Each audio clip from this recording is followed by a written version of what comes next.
Servus, Glück auf und herzlich willkommen zu Ich beantworte eure Kommentare im Videoform. Jo, Leute, ich habe mich dazu entschlossen, die Kommentarsache jetzt zum Spiel gegen RB Leipzig jetzt doch noch vor dem Champions League-Spiel zu machen, weil kann ja nicht, dann ist das nächste Spiel schon da und Spiel auf Spiel und dann komme ich gar nicht mehr hinterher. Ihr seid natürlich eskaliert mit 200 Kommentaren, aber es kann ja sein, dass da die eine oder andere Diskussion in den Kommentaren ist. Das ist ja dann nicht unbedingt meine Geschichte. Von daher legen wir einfach mal los und schauen mal, wie lang dieses Video wird. Also, dass wir wiederholt Probleme in der Abwehr haben, ist bekannt. Nach den individuellen Fehlern in Halbzeit 1 kann es auch 0:3 stehen. Nach 0:2 zur Halbzeit aussetzen in Leipzig noch einen Punkt mitzunehmen, ist für mich voll okay. Hoffe, wir haben im April, Mai 2024 unsere beste Form. Jetzt gilt es erstmal ohne weitere Verletzte über den Herbst zu kommen. Die Bundesliga ist aktuell auch oben spannend und sehr interessant. Kann der Liga doch nur gut tun, auch Man City gewinnt in England nicht jedes Spiel. Ja, bin ich bei dir. Weil die Abwehr einfach nicht so alleine dastehen sollte und so große Räume allein abdecken, weil Kimmich seinen Raum nicht einnimmt. Leimer geht zu schnell drauf und wird deshalb oft ausgespielt. Und wer mit Davis spielt, hat sowieso einen Mann weniger in der Abwehr. Er rettet halt hin und wieder mit seinem Speed. Ja, auch das kann ich fast so unterschreiben. Davis müsste bei manchen, gerade diesen Top-Spielen, muss er ein bisschen mehr defensiv denken. Und Leimer sehe ich auch ähnlich, außer auf der Rechtsverteidigerposition. Ist aber halt einfach auch kein Rechtsverteidiger. Ja, da muss man ihn mal ein bisschen in Schutz nehmen. Müsste er sich halt einfach auch mal ein bisschen fallen lassen und nicht immer so aggressiv vorne drauf pushen. Aber es ist halt seine Spielweise und deswegen ist er für mich halt auch kein rechter Verteidiger, sondern ein Achter. Was Kimmich, Goretzka und Davis angeht, bin absolut deiner Meinung. Der einzige Spieler, den ich in allen Positionen bis jetzt in allen Spielen gesehen habe, ist Kane. Als Sechser, Achter, als Neuner, als Zehner Wahnsinn. Er zeigt, dass er guten und fußballischen professionellen Charakter hat. Tell und Guerrero haben deutlich Frische und Schwung in die Mannschaft gebracht. Leimer gehört zu 8 Punkten. Für mich sollte Kane als Zehner das Spiel bestimmen, weil der Einzige ist, der klaren Kopf über das Spiel über 90 Minuten hat. Räume sieht, Spielerbewegung etc.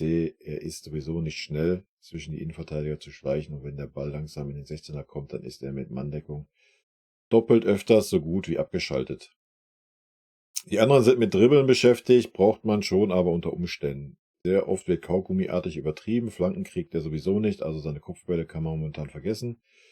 Beginne langsam, Zweifel an das 4-2-3-1 mit Kimmich, Goretzka in der Mitte, Tuchel muss den Salat deutlich erneut mischen. Thema Kane, nee, sehe ich nicht so. Ja, wahrscheinlich könnte er die 10 interpretieren und spielen.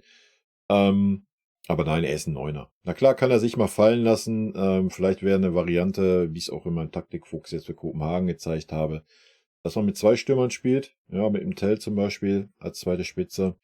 Und dass sich dann halt ein Kane mal fallen lässt in den Zehnerraum, der dann vielleicht ein bisschen offener ist, wenn wir da halt nicht direkt einen Zehner haben, sondern erst den Achter dahinter. Wäre mit Sicherheit eine Variante, ja, aber einen Kane jetzt als klaren Zehner aufzustellen, nein. Nur weil Musiala das aktuell nicht wirklich gut hinbekommt. Wir haben noch einen Thomas Müller auf der Bank, das darf man nicht vergessen, ja. Da muss man dem Müller mal die Spielanteile mal wieder zugestehen.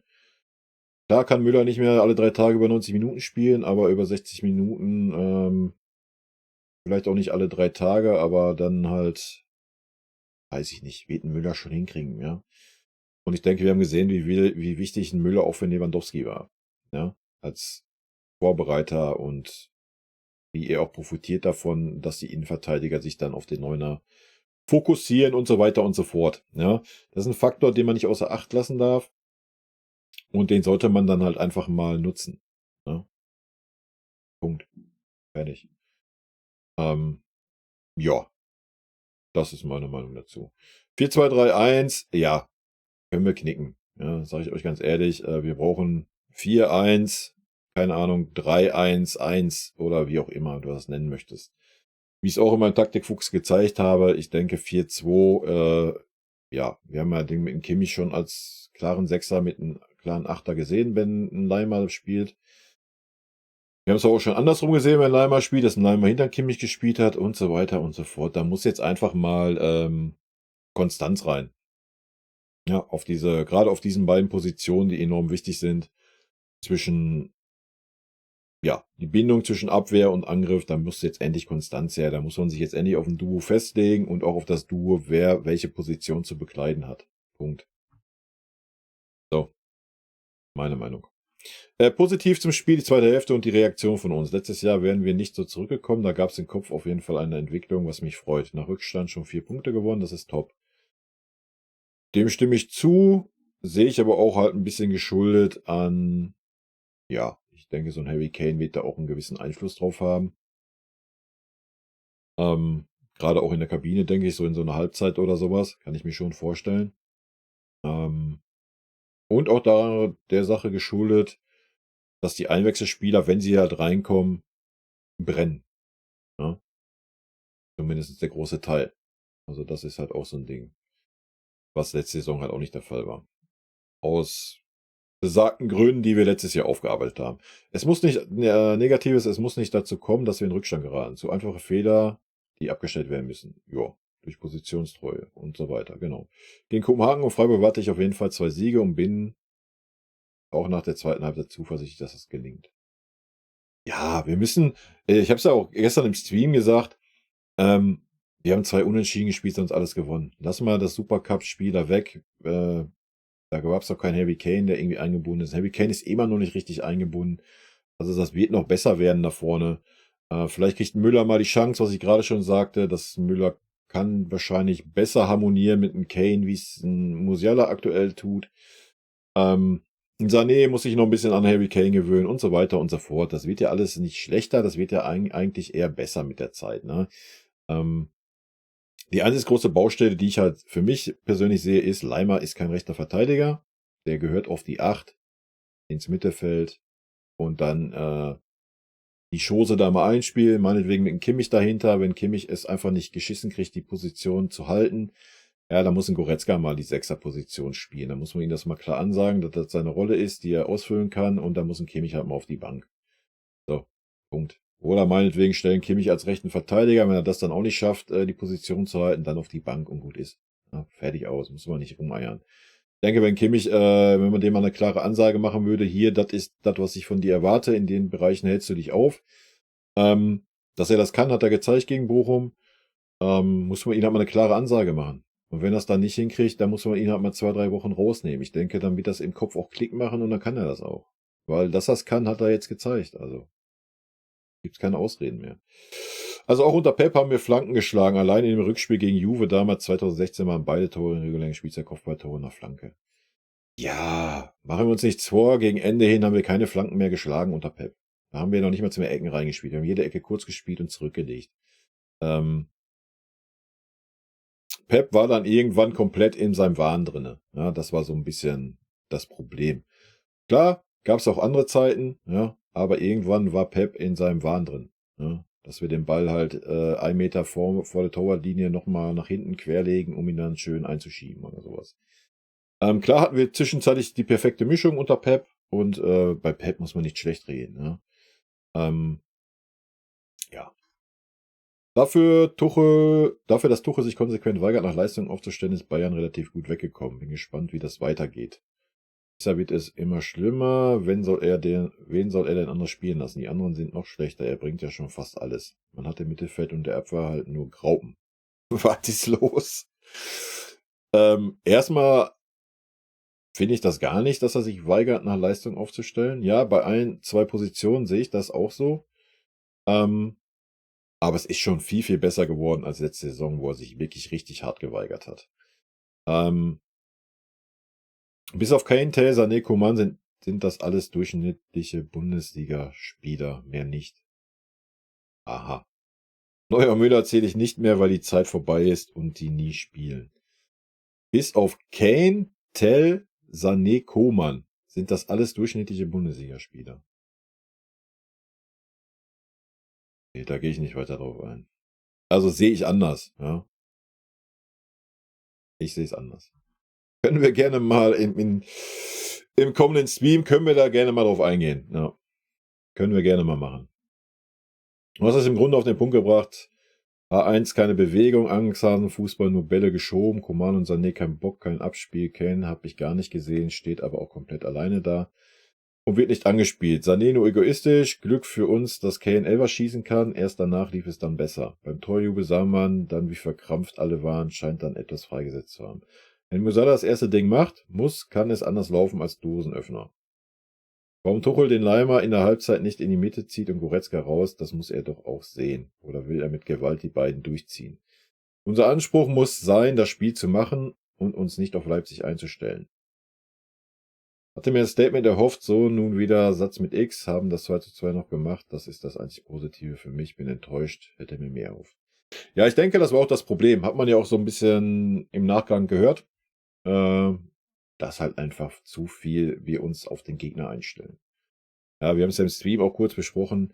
3 Videoanalysen, Konferenzen mit der Mannschaft vorm Spiel gegen Leipzig, um sich auf Leipzig einzustellen, wo man 4 Wochen vorher gegen gespielt hat. Ich kann es immer nur wiederholen, wir sind der FC Bayern München, wir müssen unsere Spielweise finden, die müssen wir prägen. Und klar, gegen starke Gegner kannst du ein bisschen auf den Gegner eingehen. Ja, aber in erster Linie müssen wir mal unser Ding durchziehen. Und anscheinend hat er ja dann in der Halbzeit auch die Züge gelockert und da ein bisschen was geändert.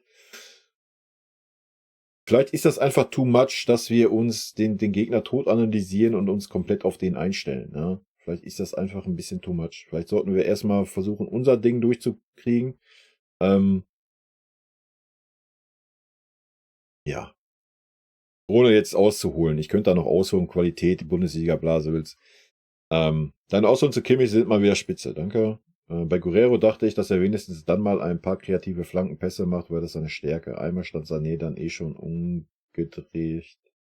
Und ich dachte, jetzt könnte er doch flanken, aber wieder nichts. Ja, stimmt. Viele von Leipzig haben einzeln immer wieder die Position verlassen, um Einzelpressing zu machen. Dort ist es immer eigentlich das Aufgeben von Räumen. Eine gute Mannschaft sieht das und nutzt das eiskalt. Unsere Spieler waren dafür wohl zu langsam im Kopf. Wir brauchen einen Wirtz oder so etwas der sowas sofort sieht und solche Räume immer sofort nutzt. Also als Sané rüberlief, hat sich auch keiner angeboten. Jeder hat auf den Schuss gewartet. Überhaupt waren die meisten Spieler heute dauernd überrascht, dass sie den Ball bekommen und machten dann Fehler bei der Annahme. Wodurch Leipzig jedes Mal Zeit bekam. Ganz kurz. Ja, willst du beim Leroy auch nicht überrascht sein? Also ich denke, wir wissen alle, was ein Leroy aktuell macht.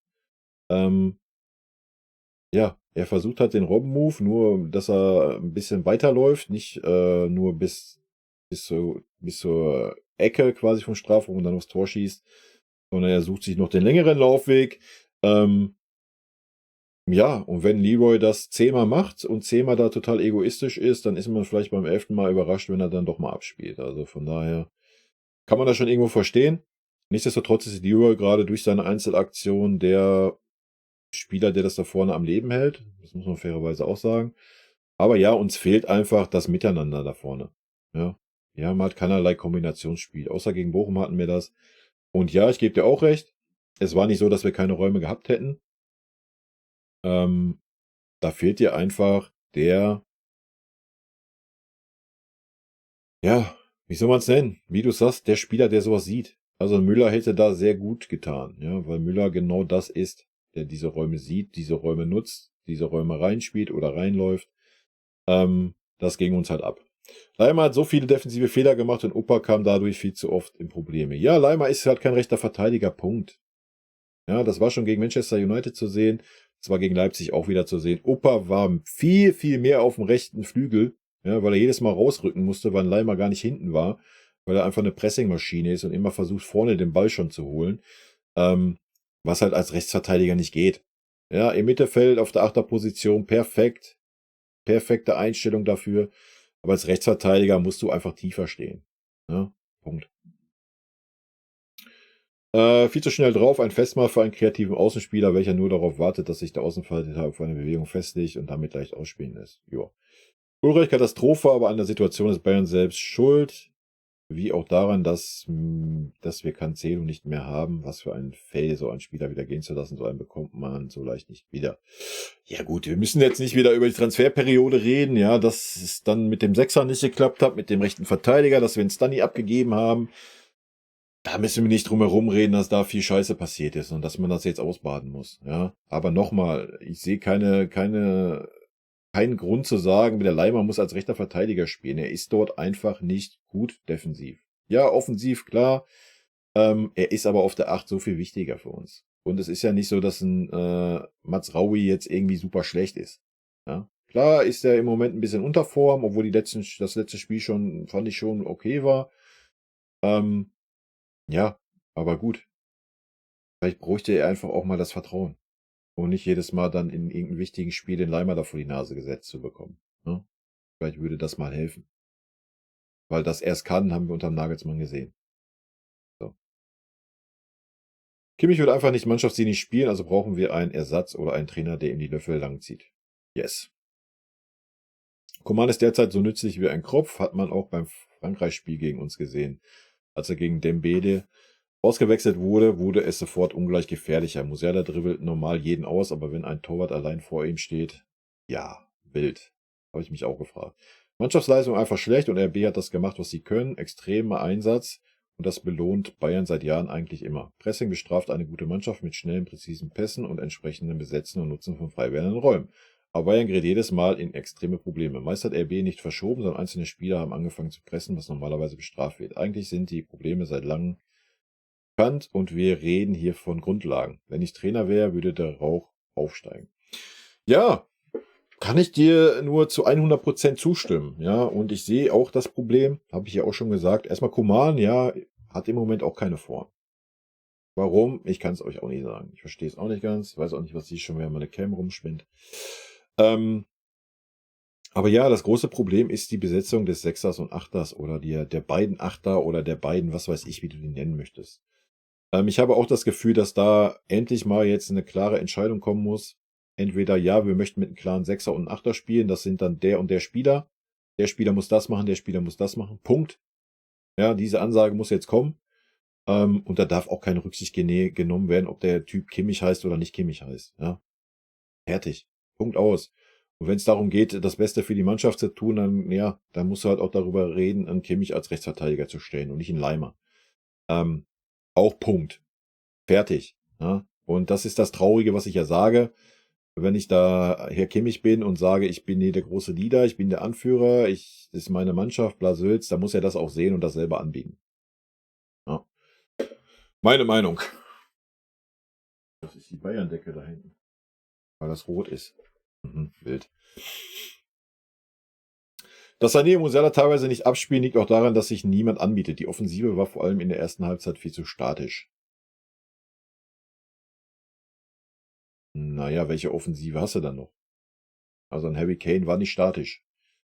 Coman, gebe ich dir recht, der war sehr statisch, aber ich denke, ein Harry Kane, der überall ist und alles versucht, ich habe nicht einen Harry Kane erlebt, dass er nur vorne drin steht und à la Levi wartet, dass da irgendwelche Bälle kommen. Also, das fühle ich nicht wirklich. Und ein Sané hat oft genug Möglichkeiten gehabt, halt mal einen anderen Weg zu gehen. Und nicht immer, ja, ich laufe mal nach innen mit dem Ball, suche eine Lücke, bla, Sülz. Also entweder legt er den Ball direkt rüber auf den Flügel, der komplett frei war, der andere, oder man geht halt mal die Grundlinie durch und haut mal eine Flanke rein. Kann doch alles nicht so schwer sein. Ja. Aber na klar, ist da nicht nur ein Sané dran schuld, gebe ich dir vollkommen recht. Ja. Zu viel Bewegung, gerade mit dem Goretzka auf dem Platz, der irgendwie gefühlt gar keine Anspielstation da vorne war, fehlt das natürlich auch. Da muss ein Kimmich aufrücken, dann ist ein Kimmich wieder zu weit aufgerückt und so weiter und so fort. Leipzig hat vor allem in der ersten Halbzeit hinten auch sehr gut gestanden, haben sie. Die Räume eng gemacht, außen gedoppelt und so weiter. Mir kommt es immer so vor, wenn mal Gegner defensiv wirklich gut steht und die Räume eng macht, sind wir mit unseren Latein schon am Ende. Ja, ist auch so. Zu wenig Varianten im Spiel nach vorne, zu wenig Einzelkünstler, Sané und Davis sind nicht auf dem Niveau von Robben Ribéry, auch wenn bei Sané die Kurve nach oben geht. Also ich denke schon, Einzelkünstler haben wir genug. Davis sehe ich da jetzt auch nicht so als den Einzelkünstler offensiv. Alter. Und Sané, denke ich schon, haben wir schon oft genug gesehen, dass er ein Einzelkünstler ist. Er muss halt noch so das Maß finden. Musiala dasselbe. Also ich bitte euch, ich kann mich an Spiele erinnern, wo Musiala 6 Leute ausdribbelt und ein Tor macht. Also nicht so, dass wir die Leute nicht haben. Die Leute müssen nur mal wieder, ja, das gewisse Maß finden. Aber ja, wenn ein Gegner tief steht, das werden wir auch heute sehen im Champions League-Spiel, und schnell umschaltet und gerade den Spielaufbau unterbindet, indem man mal 'n Kimmich 'n bisschen zustellt und so weiter, haben wir keinerlei Ideen. Und vor allen Dingen das Traurige ist dann, wir ziehen den Stiefel durch. Wir ziehen den 45 Minuten durch, ja? Wir haben die perfekten Spieler, die super flexibel sind. 'N Coman kann rechts spielen, Sané kann links spielen, Musiala kann mal aufm Flügel ausweichen, Sané kann mal in der Mitte spielen. Wir könnten super viel da vorne auch mal durchwechseln, ja, dass auch mal die Gegenspieler mal 'n bisschen anderen Gegenspieler auf einmal haben und so weiter. Der Einzige, der das macht, ist Harry Kane. Ja, der ist der Einzige, der halt, wenn er merkt, es passiert nichts, ist er mal auf der 6, auf der 8, auf dem Flügel, und dann wird's auch gefährlich, weil er dann der ist, der irgendwas einleitet. Aber eigentlich ist er ja der Zielspieler. Eigentlich müssten das die anderen Spieler machen. Ja, aber die Einzelkünstler haben wir schon und dass sie's auch können, wissen wir. Ja, sie haben im Moment halt einfach noch nicht den Rhythmus oder ich weiß es nicht, woran's liegt. Ich kann's dir ja auch nicht erklären. Vielleicht bei Musiala habe ich schon gesagt, so der Golden Boy Award da oder wie auch immer der heißt, spielt da, glaube ich, 'ne Rolle, dass er da 'n gewissen Druck verspürt und das ihn vielleicht hemmt, ne? Und das grade da genau das Gegenteil bewirkt, habe ich so 'n bisschen das Gefühl. Sané macht's gut, keine Frage, aber ist halt teilweise auch zu eigensinnig. So. Aber er ist der, der uns da vorne am Leben hält mit Harry Kane zusammen. Also von daher. Zu Ecken habe ich gestern gelesen, dass die nicht kontrolliert werden, weil es eine neue Spielsituation ist. Okay. Aber es ist ja keine neue Spielsituation in dem Moment, wo die Ecke falsch entschieden wird, oder?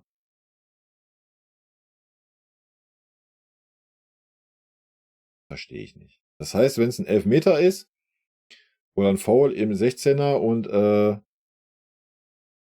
der Ball geht zur Ecke, ja, dann kontrollieren wir den Elfmeter auch nicht, weil die Ecke dann 'ne neue Spielsituation ist, oder was?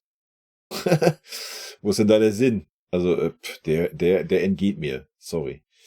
Und ich denke grade bei Ecken, wir wissen, es gibt Teams, die sind in aus Ecken super gefährlich, ja? Da ist jede Ecke 'ne Torchance und, wenn man dann nicht kontrolliert, ob das wirklich 'ne Ecke ist oder nicht, ja, wofür hat man dann 'n Videoschiedsrichter? Also, ganz ehrlich, dann kannst du den Videoschiri wieder abschaffen. Also ich finde erstens denke ich, brauchen wir links außen maybe einen neuen Wind. Sowohl Gnabry als auch Coman sind irgendwie nicht diese Saison. Aber mal schauen, vielleicht wird's noch. Siertel dort derzeit als Nummer 1. Zweitens Musiala und Sané sind irgendwie nur so am Dribbeln, outplayen dann auch so 2 bis 3 Leute sehr oft. Aber am Ende kommt daraus selten 'ne Großchance raus, da muss man mal was anpassen.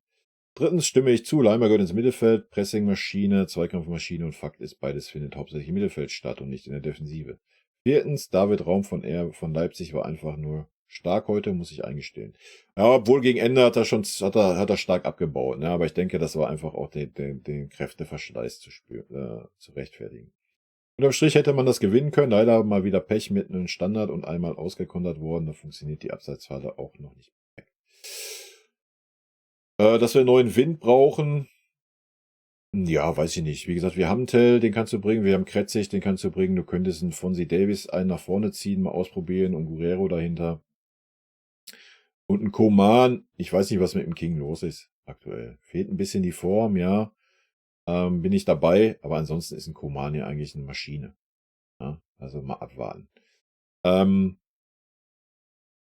Musiala und Sané haben wir schon gesagt, da fehlt 'n bisschen die Balance, ja? Wann ziehe ich jetzt auf 1:1, wann spiele ich den Pass oder wann versuche ich mal den Mitspieler einzusetzen? Da fehlt 'n bisschen die Balance. Aber noch mal, das ist auch daran geschuldet, dass da 'n Harry Kane ist, der halt wirklich erst seit 5 Wochen da ist. Ja, da müssen wir mal 'n bisschen die Kirche auch im Dorf lassen. Das wird schon noch besser werden, denke ich. Leimer, ja, rede ich ja jedes Spiel dasselbe. Müssen wir uns nicht drüber unterhalten. Und David Raum, ja, wie gesagt, war stark, aber gegen Ende hin hat er auch stark abgebaut. Aber noch mal, ich denke, das war dann eher so der Kräfteverschleiß. Ähm, nein, wir hätten das gewinnen müssen, denn Leipzig hat uns genug angeboten. Ja, hat klar, Leipzig uns gegen Ende dann genug angeboten, allerdings haben wir Leipzig auch genug angeboten. Also, man hat auch gesehen, dass Tell eher ein Neuner als ein Außenstürmer ist, dafür fehlt ihm etwas die Geschwindigkeit. Weiß ich nicht, würde ich jetzt noch nicht mal an der Geschwindigkeit festmachen, aber ja, Tell ist 'n Neuner. Punkt. Ja. Wie gesagt, Doppelspitze, dann halt kein Zehner, dann halb links, 'n halb rechten, wenn wir eh nicht mit Flanken spielen, und Attacke, ne? Warum nicht? Wo ist das Problem? Warum Tell nicht neben Kane? Also ich denke, Kane hat mittlerweile bewiesen, dass er alles drumherum spielt. Ne? Also wäre doch mal eine Sache, die man mal ausprobieren könnte. Und ein Tell, wir sehen seine Stärke im Moment, der Torabschluss. Ne? Dass er da natürlich auf Außen nicht so häufig dazu kommt oder gar nicht dazu kommt, ja, müssen wir ja auch nicht drüber reden. Also von daher bin ich bei dir. Aber sollten wir nur mit einem Stürmer spielen, würde ich ihn trotzdem aktuell auf Außen sehen. Weil, wie gesagt, wir müssten dann halt einfach mal ein bisschen variabel werden. Ne? Dass er dann halt mal reinrückt, 10 Minuten, dass mal die Seite getauscht wird und so weiter und so fort. Das ist, was mir eigentlich am meisten abgeht. Ja, dass wir mal ein bisschen variabel sind. So, wir stellen auf. So, das ist die Position. Ich meine im Angriff, ja. Das sind die Positionen und die werden durchgezogen. So, wir sind dann null variabel. Ja, wo ist denn das Problem, dass ein Sané mal die Seite tauscht? Einfach um mal zu gucken, dass wir da halt mal eine Flanke schlagen können, dass aber einfach auch mal ein anderer Gegenspieler da ist, dass er sich nicht immer 100% 45 Minuten auf den einen Gegenspieler einstellen kann. Also wir machen es genau verkehrt. In der Defensive halten wir die Räume nicht, ja. Da sind wir super variabel. Und vorne sind wir stur wie ein Drahtesel, Alter. Also es müsste genau andersrum sein. Leverkusen hat gegen Leipzig gewonnen, wir nicht. Das sind genau die Punkte, die uns zur Spitze fehlen. Bayern, Dortmund, Leverkusen, Leipzig, Stuttgart, Wolfsburg, das sind ja Verhältnisse wie in England. Mag ja spannend für die Liga sein, doch wären mir die nächsten 10 Meisterschaften mit ca. 15 bis 20 Punkten Vorsprung viel lieber. Nee, mir nicht. Mir ist das so lieber, wie es gerade ist. Natürlich wäre es mir lieber, wenn wir vorne wären, aber mir geht es eher um den Fußball, den wir spielen. Ja, wenn wir guten Kombinationsfußball spielen und sind dann, es wäre so eine Tabelle, wie sie jetzt ist, wäre ich da völlig fein mit. Ja, ja, ich muss keine 15 bis 20 Punkte haben und eine super langweilige Bundesliga. Also das fühle ich nicht. Ja. Und wir haben immer wieder gesehen, dass das für die Champions League auch nicht förderlich ist. Dass du dann in der Bundesliga irgendwie rumeierst und die Spiele gefühlt auf eine Arschbacke ableistest und bist dann in der Champions League nicht on point. Also, nee, fühle ich nicht. Ich finde es so gut, wie es ist. Klar, wäre schöner, wenn wir auf 1 wären. Es wäre schöner, wenn wir 3 Punkte Vorsprung hätten. So in der Riege sehe ich uns für eine spannende Saison. Aber da sind wir, ja, aktuell noch nicht stabil genug, obwohl wir sagen müssen, wie wir hier auch schon waren, so wir sind dahingehend besser, dass wir nicht mehr zerfallen. Ne? Dass wir dann halt zurückkommen nach 0-2. Also das wäre letzte Saison nicht möglich gewesen. Von daher ist da schon Fortschritt zu sehen und lass uns mal die Hinrunde überstehen. Lass uns mal auf die Rückrunde gucken, wenn Kane besser eingespielt ist. Die große Baustelle wird halt sein, dass die 6 und die 8er Position, da muss Tuchel halt endlich mal Eier zeigen und endlich mal sagen, was er genau will und dann auch da 2 feste Spieler hinstellen. So, das sehe ich als Hauptproblem. Und wenn er meint, er möchte dann Guerrero sehen, dann soll er den Guerrero da als festen Spieler hinstellen, was weiß ich. Es muss halt einfach mal da jetzt mal eine Ansage kommen. Tell war auch zu wenig eingebunden, er war gar nicht eingebunden, zweite Halbzeit. Es ging nichts mehr über die linke Seite. Upamecano ist zu oft eine Schwachstelle. Ich fand ihn jetzt nicht schwach gegen Leipzig. Guerrero erinnert mich irgendwie an Elba. Minjay spielt gewöhnungsbedürftig, aber passt. Ulreich ist für einen Ersatztorhüter in Ordnung. Den Einkopfball, für den der lange Choupo-Moting eingewechselt wurde, hat er leider nicht reingemacht. Franz Kretzig gehört eigentlich wie der junge Thomas Müller behandelt. Müller spielt bei mir immer. Kimmich ist unerlässlich und eine wahre Kriegernatur. Doch wie so oft steht ihm seine Verbissenheit im Weg. Sané wird immer besser, aber hier und da. Alles in allem bin ich bei dieser starken Konkurrenz jetzt schon ziemlich glücklich, dass wir Thomas Tuchel als Trainer haben. Es ist auch seine Chance zu zeigen, ob er ein so großes Schiff wie den FC Bayern zu steuern weiß. Lass ich mal so stehen, ey. Ich glaube, das Gesetz, das Joshua immer spielt, ist auf der Steintafel geschrieben, die auf dem Trainingsgelände steht. Geschrieben, wenn dann eher eingemeißelt. Und zementiert. Bayern ist mal gut zurückgekommen, aber das reicht nicht. Das ist nicht der Anspruch vom FCB. Guerrero hat es echt gut gespielt. Ja. Redmund, ich kann deine Kritik verstehen, absolut. Alle sollten in der defensiven Arbeit sich beteiligen. Alle. Und Goretzka, Kimmich sollen doch endlich mal richtig eine Ansage bekommen. Du auf der 6, du auf der 8, sonst beide hinten Schluss. Der Sané macht es schon alleine vorne, denkt er zumindest. Ja, da bin ich bei dir. Also es muss jetzt langsam echt ein festes Pärchen dahingestellt werden und dann müssen die Rollen klar verteilt werden. Und Entweder erfüllen die Spieler dann die Rollen, erfüllen die Spieler nicht die Rollen, dann müssen sie halt auf die Bank. Punkt. Feierabend. Ein gewonnener Punkt, eine Halbzeit wieder mal schlimm, dann gute 25 Minuten, dann wieder der alte Trott und zum Schluss noch Glück gehabt. So kann man es auch zusammenfassen. Hab das Spiel nicht gesehen, aber Bayern muss einsehen, dass sie nicht mehr diese Souveränität haben, die man früher noch kannte, als man noch 4 bis 5 Spieltage vor Saisonende Meister war. Ja, das ist ja auch okay. Ne? Aber ja, gebe ich dir recht. Ziemlich On-Point-Analyse, was gar nicht geht, ist Leimer rechts hinten. Er will da immer auf den Gegner pressen, wie auf der 8 notwendigen. Aber als rechter Verteidiger wird er dann immer überlaufen. Ganz genau. Siehe gegen Manchester United. Opa muss hier jedes Mal aushelfen, was Unruhe da hinten reinbringt. Ganz genau. Sané müsste von seinem Mitspieler mal eine richtige Ansage bekommen. Das Ballgedribbel ohne ein Abspiel ist Jugendstyle. Und wir brauchen eine Holding Six. Der Kimmich ist defensiv eine Witzfigur. Zweikampfschwach und sowas von langsam. Unglaublich. Tuchel hat vor dem Spiel wohl doch mehr Ahnung, als ich gedacht habe. Positiv auf jeden Fall, dass wir 0:2 aufgeholt haben. Aber noch viel Luft nach oben. Ja. Können wir so stehen lassen. Ja, Leimer geht zu schnell auf den Spieler. Kardinalfehler. Kimmich ist deshalb zweikampfschwach, weil er nicht auf der Position ist und damit die Spieler nicht auf ihn zulaufen. Ganz genau. So kann das kein Sechser auf der Welt. Sané spielt teilweise schon deshalb nicht ab, weil keiner sich anbietet und jeder auf einen Schuss von ihm wartet. Musiala möchte in jedem Spiel wohl die besten 10 von Messi nachspielen. Nur wenn es mal angebracht ist, noch einen Torwart zu umspielen. Ein bisschen Sarkasmus drin, aber ja, ich weiß, was du meinst. Tuchel beschenkt die Gegner mit unserer Ausstellung. Muss man sich bald hinterfragen, ob er sieht, was andere schon lange gesehen haben. Man kann unmöglich gegen einen guten Gegner bestehen, wenn man Experimente macht und Spieler auf Position spielen lässt, die nicht ihre Position ist. Sowas kann man gegen einen Drittligisten machen, aber nicht gegen Leipzig. Ja, bin ich auch bei dir, habe ich mich auch gefragt mit dem Leimer als Rechtsverteidiger. Ich meine, wir haben alle das Spiel gegen Manchester United gesehen. Obwohl wir da sagen müssen, in den Kommentaren waren da auch viele, die den Leimer gut gesehen haben auf der Position. Ich nicht, war für mich defensiv eine 6. Und er hat dieselben Fehler gegen Leipzig gemacht. Wieder musste Opa ständig auf die Seite raus und da aushelfen. Dadurch fehlt einer in der Mitte. Ein Kimmich ist kein Sechser. Dadurch fehlt der Sechser, der auf die Innenverteidigerposition rückt, wenn Opa rausrückt. Dadurch waren da riesen Lücken drinne. Ein Leimer ist kein Sechser. Punkt. Du bist ein richtiger Router, gefällt mir. Machst gute Analysen, bin selbst Fan seit 1974, das waren noch Zeiten. Ja, da war ich noch gar nicht auf der Welt. 75er ist er, 75er Baujahr. Ich hätte die 70er gerne noch so richtig mitgenommen, weißt du? Schade.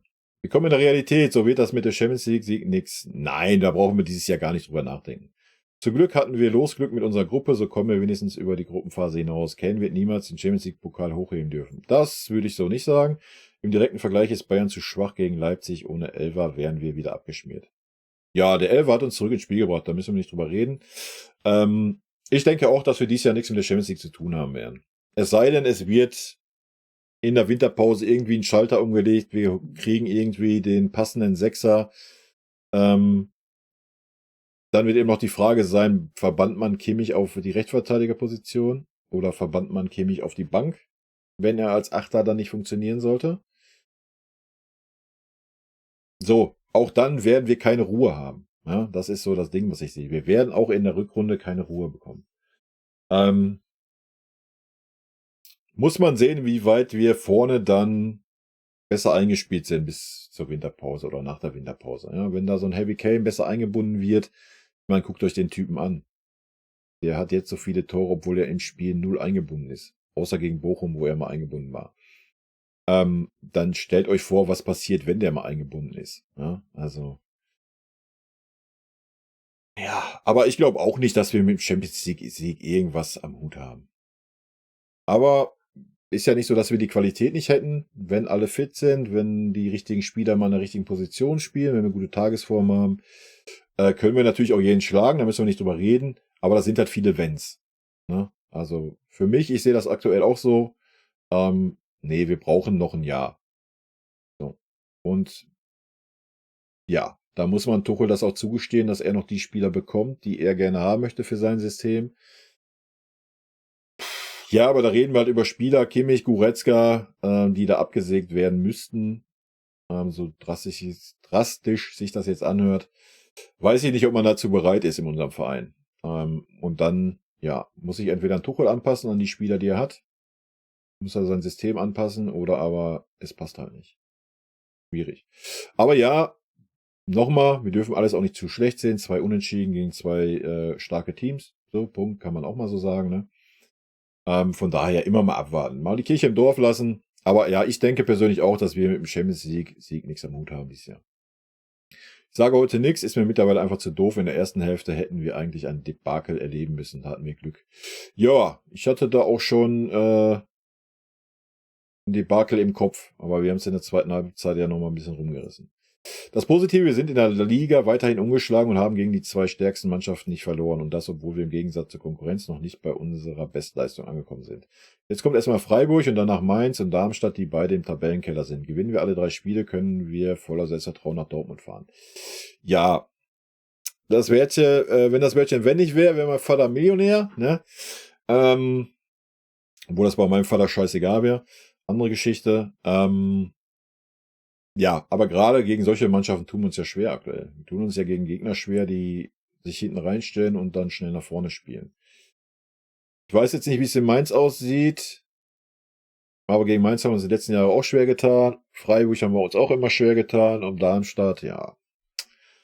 Bin bei dir, sind 3 Spiele, wo wir 3 Siege einfahren müssen, aber ob das alles so einfach wird, wird man sehen. Leipzig und Leverkusen sind noch lange nicht bei ihrer Bestform. Das sehe ich genauso. Das sind frisch zusammengestellte Mannschaften mit 5 bei Leverkusen und Leipzig sogar 7, 9 Stammspieler. Ja, sehe ich genauso. Bin ich komplett bei dir. Ich denke auch, dass die noch Luft nach oben haben und noch besser werden. Könnt ihr auch so, wir spielen unterirdisch und haben alles Glück für die komplette Saison schon aufgebaut. Wir spielen unterirdisch und haben alles Glück für die komplette Saison schon aufgebaut. Den verstehe ich gerade nicht ganz. Man stelle sich vor, wir hätten zum Beispiel gegen Manchester City gespielt. Und was hat sich geändert seit Tuchel? Erkenne immer noch keinen Spielplan. Note 5 setzen. Naja, ich erkenne den Spielplan, dass ein Tuchel auf jeden Fall mit einem Sechser spielen möchte. Das erkennt man. Den wir leider nicht in jedem Spiel haben, weil Kimmich das nicht immer möchte. Man erkennt, dass wir ohne Flanken spielen wollen, obwohl wir einen Harry Kane da vorne drin haben. Ich denke, auch das können wir festhalten. Ja. Ja. Ich bin beide. Ja, also mir fehlt auch so die klare, ich sag ja, wir richten uns zu sehr nach dem Gegner immer. Ne? Wir richten uns einfach zu sehr nach dem Gegner, anstatt zu sagen, lass uns mal unseren Spielstil kreieren, den knallen wir durch. Wenn der nicht funktioniert, stellen wir hier ein bisschen, da ein bisschen, hier ein bisschen, stellen uns ein bisschen auf den Gegner ein. Alles gut und schön. Nochmal gegen Mannschaften wie Manchester City, Barcelona, Real und so weiter, kannst du dich ja auch ein bisschen auf den Gegner einstellen. Müssen wir nicht drum herum reden. Ja, aber wenn wir in der Bundesliga gegen ganz normale Mannschaften spielen, dann müssen wir unser Spiel durchdrücken. So, wir sind von der Qualität der Einzelspieler den anderen Mannschaften weit überlegen. Und da müssen die in der Lage sein, den Spielstil durchzudrücken. Und da müssen wir nicht anfangen, uns nach dem SC Freiburg oder sonst wen zu richten und unser Spiel anzupassen, um da irgendwer, was weiß ich, zu machen. Ja, das ist, boah, da könnte ich bei explodieren. Hä? Wir müssen mal wieder zu dem gesunden, ja, zu dieser gesunden Überheblichkeit hin oder diesem gesunden Selbstbewusstsein oder das beste Wort, die gesunde Arroganz zu sagen, wir sind der FC Bayern, wir spielen hier unseren Fußball und dann knallt das. So, das tun wir im Moment nicht. Wir richten uns mehr nach dem Gegner wie alles andere. Und wenn es dann wieder scheiße läuft und nicht klappt, dann fangen wir an, ja, komm, machen wir jetzt mal anders und dann läuft's wieder. Also, weiß ich nicht. Eigentlich sollten wir die meisten dieser Spiele auch gewinnen. Ja, eigentlich. Sané ist gut in Form, aber warum wir nicht flanken, verstehe ich nicht. Yes. Ich weiß auch nicht. Das erinnert an Guardiola-Zeit, wo Flanken hochgespielte Ecken fast verboten waren. Yes. Schon wieder gegen einen Liga-Rival nicht gewonnen. Ja, aber auch nicht verloren. Wenn du gegen Gegner auf Augenhöhe unentschieden spielst und deine Pflichtspielaufgaben machst, ist alles super. Dann gehst du halt mit 28 bis 30 Siegen aus der Saison und alles ist super. Man muss halt sagen, dass der Anfang mit den 2 stärksten anderen Teams schon relativ hart ist. Schwachsinn. Nee, sehe ich nicht. Deine erste Aussage, ja klar, können wir gegen starke Gegner unentschieden spielen, wenn wir den Rest gewinnen, ist alles gut. Werden wir nicht. Wir werden mit Sicherheit nicht alle die restlichen Spiele gewinnen. So. Dass der Anfang hart ist mit den 2 stärksten Teams, nein. Ich denke eher, du kannst froh sein, dass du die beiden Teams jetzt bekommen hast. Beide Teams werden, umso länger die Saison geht, stärker werden. Punkt. Weil beide Teams mit vielen, vielen neuen Spielern in der Stammformation spielen. Ne? Die werden sich noch besser finden, wie es jetzt ist. Ich glaube, es war eher ein Vorteil, dass wir so früh gegen diese Mannschaften gespielt haben, wie umgekehrt. Aber auch nur meine Meinung. Bevor ich deine Analyse ansehe, einige Spieler sollten sich echt mal hinterfragen. Wie kann man die erste Halbzeit so verschlafen? Das ist nicht meins oder so. Das war ganz klar ein Topspiel. Goretzka und Kimmich wieder einmal taktisch das Letzte. Yes. Wie oft ist Kane hinter den beiden? Mein Nachtrag, deswegen sage ich schon lange, Sané muss über links kommen. Sané kann nur sehr schlecht mit rechts flanken. Ja, wie gesagt, es wird ja auch schon reichen, wenn wir halt mal wechseln. Ja, mal eine Viertelstunde über die Seite, dann tauschen wir die Seiten. Ein King kann über rechts kommen, ist über rechts sogar stärker wie über links. Wäre doch kein Problem. Ne? Wir können ja damals 15 Minuten so spielen, 15 Minuten so. Oder wenn es ein Gegner ist, wo Flanken jetzt halt vielleicht wirklich ein schwaches Teammittel ist, weil die super kopfballstark sind, dann spielt man halt nur mal eine Viertelstunde, wo man ein bisschen was mit Flanken versucht und die andere halbe Stunde spielt man halt so wie jetzt, dass man einrückt und so weiter. Aber wir haben keine Variabilität da vorne drin. Es ist anscheinend nicht gewollt. Wir spielen 90 Minuten den Stiefel runter, sei es was, wie es kommt, scheißegal. Wild. Ja, Kane versucht jetzt teilweise auch den fehlenden Sechser zu machen. Echt traurig. Ja. Danke für deine YouTube-Beiträge zum FCB. Gerne. Die erste Halbzeit war eine Vollkatastrophe und die zweite Hälfte war ganz gut. Da wurde der Kampf angenommen, aber alles total überhastet und für mich ohne einen wirklichen Plan. Ja, man muss auch fairerweise sagen, zweite Halbzeit hat man aber auch den Kräfteverschleiß bei Leipzig gesehen. Ja, ich denke, hätte Leipzig diesen nicht gehabt, wären wir auch nicht mehr so zurück ins Spiel gekommen. Ich verstehe nicht, wieso Kane nicht einbezogen wird in unser Spiel. Für den neutralen Zuschauer war es sicher ein schön anzusehendes Spiel. Ja, das verstehe ich auch nicht. Ja, genau. Habe ich ja gerade auch gesagt. Ich denke auch, RB hat stark nachgelassen, zweite Halbzeit. Hat man gerade dann auch so bei so einem David Raum gesehen. Da war einfach keine Kraft mehr da. Ne? Da war aber auch eine glückliche Konstellation und glücklicher Spielverlauf. In der Regel gleicht man so ein Spiel nicht mehr aus. Naja, wenn du jetzt so anfängst, dann ist es auch ein glücklicher Spielverlauf für Leipzig gewesen, dass sie eine Ecke bekommen haben, die keine war, woraus ein Tor entstanden ist. Also von daher.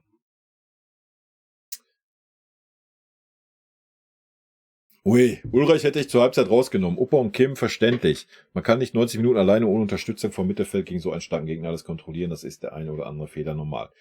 Ja, stimme ich dir zu. Bei Ulle stimme ich dir nicht zu. Davies nach vorne, okay, nach hinten, naja. Wie immer. Leimer absolut schlecht, hat gegen Forsberg und David Raum meistens weder offensiv noch defensiv eine Chance gehabt, hätte zur Halbzeit raus müssen. Er hat die ganze Mannschaft verunsichert und mehrmals krasser Fehlpässe gespielt.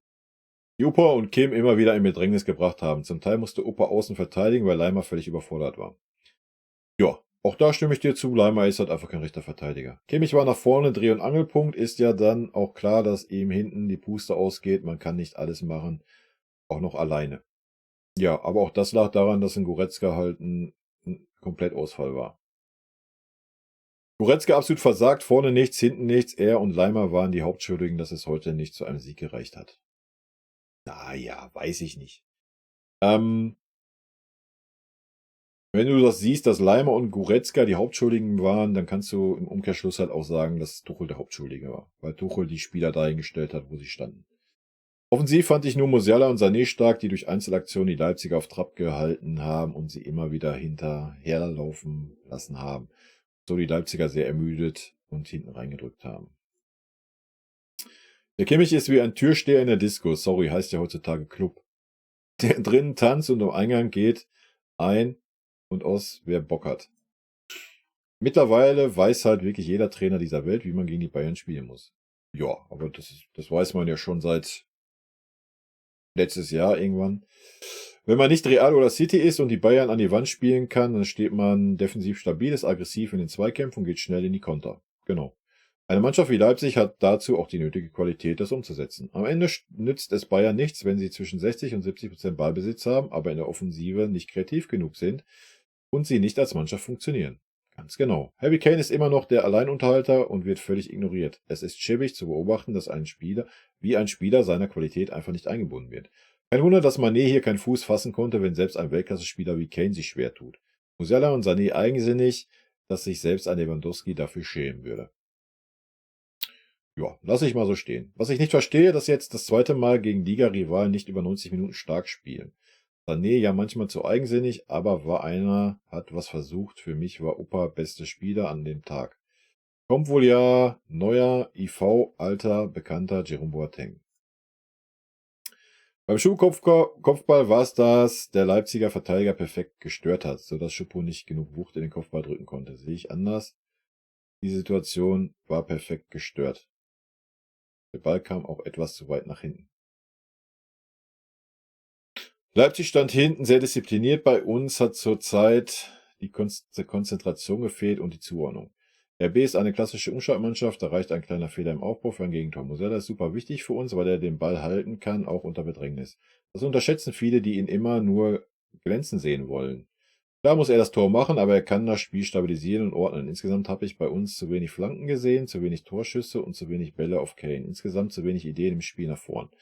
Wenn die Außen gedoppelt werden, so wie heute, bleibt oft nur noch hin und her schieben wie beim Handball. Vielleicht doch mal Kane und Tell zusammen in der Startelf bringen. Ja, niemand will Musiala glänzen sehen. Er soll nicht nach jedem Zweikampf auf dem Boden liegen und vielleicht mal eine Balance zwischen Passen und Dribbeln hinbekommen. Sein Gedribbel nervt mich nur noch, aber dazu ist Tuchel da, der ihm das auch mal vermitteln sollte. Wir sind nicht mehr in der D-Jugend, er soll dem Team helfen und nicht sein Ego befriedigen. Kann ich so zustimmen. Er muss die Balance finden. Punkt. Klar hat er noch Luft nach oben, das 1:0 muss er machen, das 2:2 hat er gut vorbereitet. Bei ihm weiß man aber generell, dass er den Ball nicht gleich wieder abschenkt oder verliert. Ja, da bin ich bei dir, wenn er von 2 Gegnern angelaufen wird. Wenn du das Spiel heute siehst, siehst du auch, dass es im Aufbau generell wenige Anspielstationen gab, weil Leipzig A gut stand und B bei uns zu wenig Bewegung drin war. Ich würde mir natürlich auch einen Robben und einen Ribéry zurückwünschen und einen Lewandowski im Zentrum, aber die Zeiten sind nun mal vorbei. Ja, ich würde mir auch einen Lewandowski nicht zurückwünschen. Ich denke, ein Kane kann das auch ausfüllen. Ja, Robben und Ribéry, ja, so eine Ära werden wir wahrscheinlich nicht mehr irgendwie haben auf den Flügeln. Also, noch einmal, er ist unser Spielmacher, nicht unsere Dribbelmaus. Naja, er sollte schon, wie gesagt, wenn die Situation da ist, sollte er die Dribbelmaus auch sein. Ansonsten, wie ich schon sagte, wenn er den Ball halt, ich sag mal, 10 Meter hinter der Mittellinie hat, das ist, wo er seine Stärken hat. Dann setzt er ein kurzes Dribbling an, lässt 2 Leute stehen, dadurch ist Raum da. Entweder geht er mit dem Ball oder er wird angelaufen, zieht den Spieler auf sich, dadurch gibt sich voll den Raum, wo er den Ball hinspielen kann. So, da fehlt halt ab und wann noch die richtige Balance. Ja, dann denkt er sich aktuell irgendwie, ach scheißegal, komm, ich fummel die 5, die jetzt auf mich zugerannt kommen, auch noch aus, anstatt den einfachen Ball nach außen zu spielen zum Beispiel. So, das ist, was in Musiala aktuell abgeht. Aber ich denke, was Oldschool halt meint, eben genau das, dass du ihn anspielen kannst in der Mitte und dass der Ball nicht weg ist. Ja, dass er den Ball annimmt, sich drehen kann, alles das, was ein Kimmich oder Goretzka nicht kann. Ähm, dann auch mal 2 stehen lässt, dann auch gucken kann und den Ball verteilen kann. Also, ne? Ich denke mal, so meint er das. Nochmal, es gab wenig Anspielstationen, Leipzig hat gut zugestellt, du hast wohl nie selbst Fußball gespielt. Ja gut, diesen dummen Spruch, Alter, da kriegst du kein Herz von mir für. Weil diese Argumente, nur weil man eine andere Meinung hast. Du hast wohl noch nie selbst Fußball gespielt. Wer bist du, dir zu erlauben, dass du eine andere Meinung hast wie ich? Alter, also krieg ich einen Kackreiz bei so einen Sprüchen, sag ich euch ganz ehrlich. Deshalb muss den Ball bis zum Ende des Spiels halten. Gerade er verliert den Ball doch meist, weil er ihn so lange hält. Ja, richtig. Bis 5 um ihn rum sind und ihm den Ball dann weg. Ja, das, was ich gerade gesagt habe. Ja, I don't know. Bin Ossi-Dosen-Fan, hoffe, es ist dir trotzdem recht, wenn ich ein Abo dalasse. Finde Analysen gut. Ja, klar ist mir das recht. Hot Topic. Die Musiala-Chance in der 2. Minute hätte Gnabry gemacht. Ja, aber na sicher, mit zu und Augen. Das Spiel wäre anders gelaufen. Ja, und hätte ich 6 Richtige im Euro-Jackpot gehabt, würde ich jetzt hier im Golden Cape sitzen. Gnabry hat auch das 2:0 gegen Manchester United gemacht. Ich fand, zum Schluss hat RB nur noch lange Bälle geschlagen. Leroy ist diese Saison super stark. Ich finde, dass zu oft im Mittelfeld sehr große Lücken waren im Schema. Angriff München, Ballverlust, langer Ball, RB und so weiter. Mir fehlt die souveräne Fantasie der Super Bayern wie aus den Heinkes-Jahren. Xavi Martinez war der Prototyp der Heinke, sie und er hat heute gefehlt. Xavi Martinez war der Prototyp der, Holding Six! Sie und der hat heute gefehlt. gut, da müssen wir nicht weiter zurück. Ule Katastrophe, nein, würde ich nicht sagen. Er hat sich ein bisschen anstecken lassen. Nein. Nein, nein, nein, nein. Nein, nein, nein. Ein Torwart hat sich von nichts anstecken zu lassen. Ein Torwart ist in einer Mannschaft in erster Linie eine Ich-AG. Ne? Das muss man mal ganz klar sagen. Ein Torwart hat immer auf dem Punkt da zu sein. Ja, wenn er schlechte Bälle angespielt bekommt, die furchtbar sind oder sowas, dann bin ich bei dir. Wenn man dann fußballerisch nicht sehr stark ist, kann ein Torwart das verunsichern. Aber ansonsten nein. Ja? Man kann doch jetzt nicht das als Rechtfertigung nehmen, wenn man bei einer Ecke unter den Ball springt. Ne? Um nur ein Beispiel zu nennen. Nein, lass ich nicht gelten. Sorry. Aber auch nur meine Meinung kannst du natürlich so sehen, ja, na klar. Ich glaube, die Torquote von Kane ist wie der Baum, der den Rest versteckt. Wenn jemand sagt, der Kane ist nicht eingebunden, bekommt er die Antwort, schau dir seine Quote an und was willst du dann noch sagen? Ja, dann könnten wir sagen, hast du noch nie selber Fußball gespielt? Guck dir das Spiel nochmal an. Nein, also ich denke, jeder, der Ahnung vom Fußball hat, sieht, dass ein Kane nicht eingebunden ist. Punkt. Ja. Und seine Torquote sind 3,11er, glaube ich, bei, oder?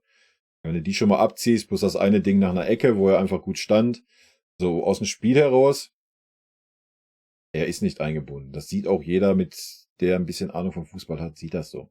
Und der nicht nur auf die Zahlen guckt. Klar, wenn du von außen nur auf die Zahlen guckst, wäre genauso, ich würde jetzt nach Dortmund gucken, würde sehen, was weiß ich, Moukoko hat 8 Tore, da würde ich auch sagen, Alter, ist doch eine Maschine, ist doch der Mann. Ne? Da willst du ja auch nicht auf die Idee kommen, dass er nicht eingebunden ist. Aber jeder, der sich mit uns beschäftigt, sieht, dass er nicht eingebunden ist.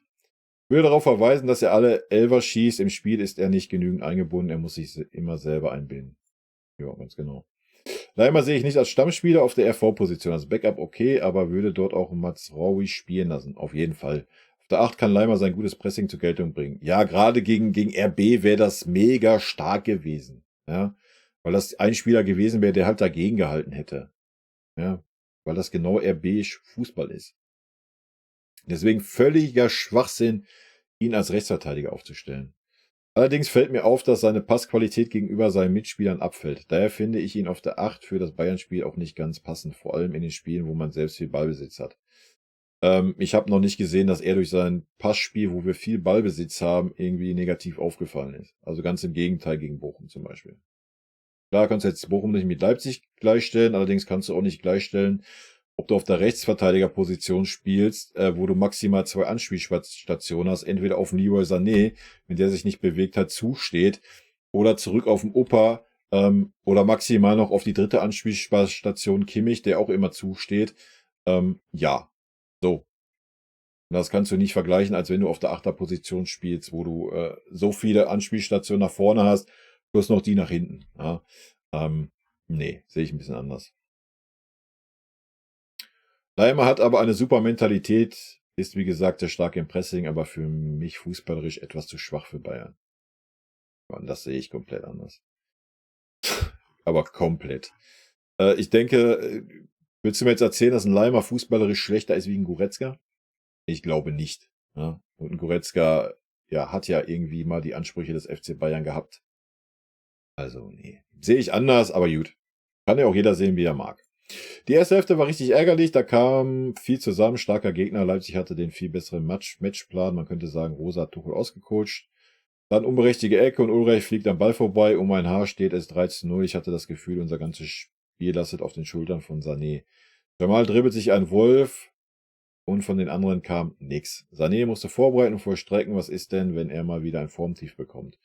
Auch wenn die Mannschaft Charakter gezeigt hat und wegen einem glücklichen Elfer dank Henrys ein gerechtes Unentschieden geholt hat, wobei Leipzig nach dem Ausgleich die besseren Chancen hatte, hat das Spiel eins gezeigt, nämlich, dass wir uns in der Champions League keine Illusion hingeben brauchen. Die brauchen wir auch nicht.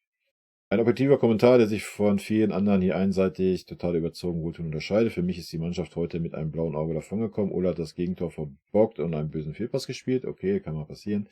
Trotzdem sollte man die Kirche im Dorf lassen. Wir brauchen aber generell eine neue Nummer 1 im Tor. Spätestens ab nächste Saison. An Neuer glaube ich nicht mehr. Ja, das werden wir sehen, ob ein Neuer zurückkommt oder nicht. Also bei aller Kritik an unseren Spielern, RB hat heute definitiv über weite Strecken ein sehr gutes Spiel gemacht. Ja, stimme ich zu. Von daher ist es für mich insgesamt ein Punktgewinn. Aber unser Anspruch muss es sein, in Leipzig zu gewinnen. Ja, aber die haben auch genug angeboten, um das easy zu gewinnen. Musiala muss den schon mal machen. Ausgerechnet da dribbelt er nicht noch den Torwart aus. Habe ich mich auch gefragt, warum spielt er ihn nicht aus? Kimmich seine Fresse war wieder überall, aber nicht da, wo er normalerweise sein sollte. Unsere Abwehr war so unsicher. Erstens RB, mehr mentale Stärke und das Ding ist durch. Man merkt das Fehlen von Olmo. Zweitens, wie schon erwähnt, ist Ulreich nicht gut genug, um die nötige Sicherheit seinem Team zu geben.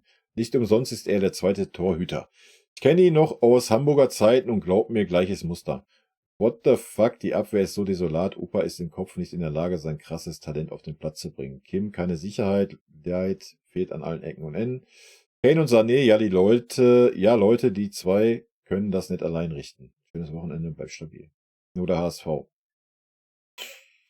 Ulreich verändert das Spiel hinten auch zu stark. Unsere Innenverteidiger müssen auch zu viele Räume abdecken, weil die anderen ihre Arbeit nicht machen. Da sieht man immer schlecht aus, weil das nicht gut gehen kann. Ja gut, das müssen wir auch nicht weiter aus. Ich kann da ja nochmal drauf eingehen. Kimmich muss halt einfach lernen, die 6 zu spielen. Oder es muss ein anderer Spieler dahin, Punkt. Ja. Da, und es muss ein Mazraoui spielen, weil ein Leimer kein rechter Verteidiger ist. Oder nehmen den Kimmich aus der Mitte und stellen ihn als rechten Verteidiger. So, das ist eigentlich schon das Hauptproblem. Ja. Wenn Leimer auf dem Platz steht, er ist nie auf der Posi, er prescht nach vorne, ja, wenn er den Ball dann da nicht holt, was easy peasy ist, weil ein Sané auch nicht dementsprechend mit nach hinten arbeitet, muss immer ein Opa rausrücken. So, das heißt, ein Kim steht mittig alleine, weil kein Sechser da ist, der dann in den Raum von Opa reinrückt. Der ist nicht da. Der kommt gerade im Vollsprint nach hinten geeiert und sein Vollsprint ist gefühlt 8 km/h schnell. Bis der da ist die Situation schon vorbei. Und wenn er da ist, ist er am Ende und kann auch nicht mehr in den Zweikampf gehen. So, das geht nicht. Aber das muss ein Tuchel auch sehen. Also er hat es jetzt gegen Manchester United gesehen, er hat es jetzt gegen RB Leipzig gesehen. Dass das nicht geht. Und nochmal, was ist das auch für ein Zeichen an einen Mazraoui? Ja, er darf als rechter Verteidiger spielen, aber sobald ein starker Gegner kommt, darf er nicht mehr als rechter Verteidiger spielen. Weil ein Leimer so viel stärker in der Defensive ist? Hat ein Schwachsinn. Ja? Brauchen wir einen super rechten, offensiv starken Außenverteidiger gegen Manchester United oder RB Leipzig? Ich denke, nein. Ja? Da hätte es uns eher gut getan, wenn wir eine stabile Viererkette immer hinten gehabt hätten, als alles andere. Aber anscheinend sieht ein Tuchel das anders und ja, warum, weiß ich nicht. Kane, bester Flankengeber und der Mann mit der besten Passsicherheit, das sollte zu denken geben. Das ist richtig. Goretzka und Kimmich unterirdisch, Leimer kann hinten rechts nicht spielen, er muss in die Mitte auf die 6 oder 8 oder halt gar nicht spielen. Außenverteidiger ist absolut nicht seine Position. Vollkommen richtig und er muss auf der 8 spielen, nicht auf der 6. Ulreich kein Keeper, wenn es gegen einen Zweitligisten geht, der nicht um Abstieg spielt. Das ist völliger Schwachsinn. Also, bitte dich, der Ole hat schon genug Dinger gehalten und wir haben auch gesehen, dass der Ole dann da, wo er rausgekommen ist, klar war da ein bisschen Glück bei, hat er den Ball aber auch gut abgewehrt. Ja, da müssen wir mal die Kirche im Dorf lassen. Er hat einen Torwartfehler gemacht. Punkt. Ja, er ist nicht der beste Fußballer, er kann nicht mal immer den Ball zum Mitspieler bringen. Punkt. Gehört halt auch dazu. Aber ansonsten ist der Ole kein schlechter Spieler, Alter. Ja. Upamecano schon wieder gegen Leipzig oft überfordert. Habe ich jetzt schon mehrfach erklärt, warum das so war. Coman und Davis fehlt irgendwie die Kreativität aktuell. Die spielen solide, aber da kommt irgendwie zu wenig rum und zu wenig Bälle auf Kane. Da kommt gar kein Ball auf Kane und Kreativität ist auch nicht da. Egal, ob es ein Coman oder Davis war. Wir rennen nach vorne bis an den 16er und spielen den Ball quer in die Mitte. Das ist alles, was ich gesehen habe. Nicht mal ein Hinterlaufen, nicht mal ein Flankenversuch, nicht mal einmal durchstarten in den 16 auf die Grundlinie und den Ball da mal scharf reinspielen. Alles nicht da. Immer bis zur Strafraumgrenze abbrechen, weil Leipzig mit 2 Spielern außen gedoppelt hat und den Ball rein in die Mitte. Das war und das ganze Spiel über die linke Seite. Ja. Musiala unauffällig bis auf den Pass auf Sané zum 2:2 auch zu eigensinnig. Kim muss ich ehrlich sagen, wie der gefeiert wurde, als wäre er der neue Van Dijk und bester Verteidiger Serie A, bla bla.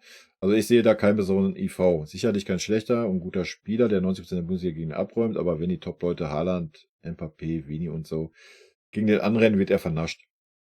Triple sehe ich als unrealistisch diese Saison. Ich denke, selbst die Meisterschaft wird eng werden. Im Winter müssen mindestens mal 3 bis 4 wirklich gute Transfers gemacht werden, um nicht wieder ein Talent für 20, 30 Millionen, was auf der Bank sitzt, oder ein Bundesligaspieler für 60 Millionen, den die Top 5 bis 8 in Europa nicht haben will. Ja, gut. Kim, habe ich schon gesagt bei seiner Ankunft, ja, es ist super, den verpflichtet zu haben für das Geld, völlig im Rahmen, aber man muss ihm halt auch mal Zeit geben, die Hinrunde. Ja? Man muss ihm die Zeit geben, sich mal anzukommen in dieser Mannschaft, sich mal an den Fußball, den wir spielen, zu gewöhnen und so weiter. Und dann können wir ihn mal abschließend beurteilen. Ja? Ich tue mir schwer daran, jetzt so am 5. Ich habe auch schon gesagt, wie schlecht er ist, teilweise. Ja, auch die Fehlpässe katastrophal. Und es ist völlig unverständlich, dass man ihn da die ganze Zeit spielen lässt und da nicht in die Licht reinstellt. Für mich auch komplett unverständlich. Ich weiß nicht, was man da unbedingt jetzt erzwingen möchte mit ihm. Aber ja, ist ähnlich wie Kane. Lass die beiden Spieler doch erstmal ankommen. Lass sie mal ihre Stellung in der Mannschaft finden.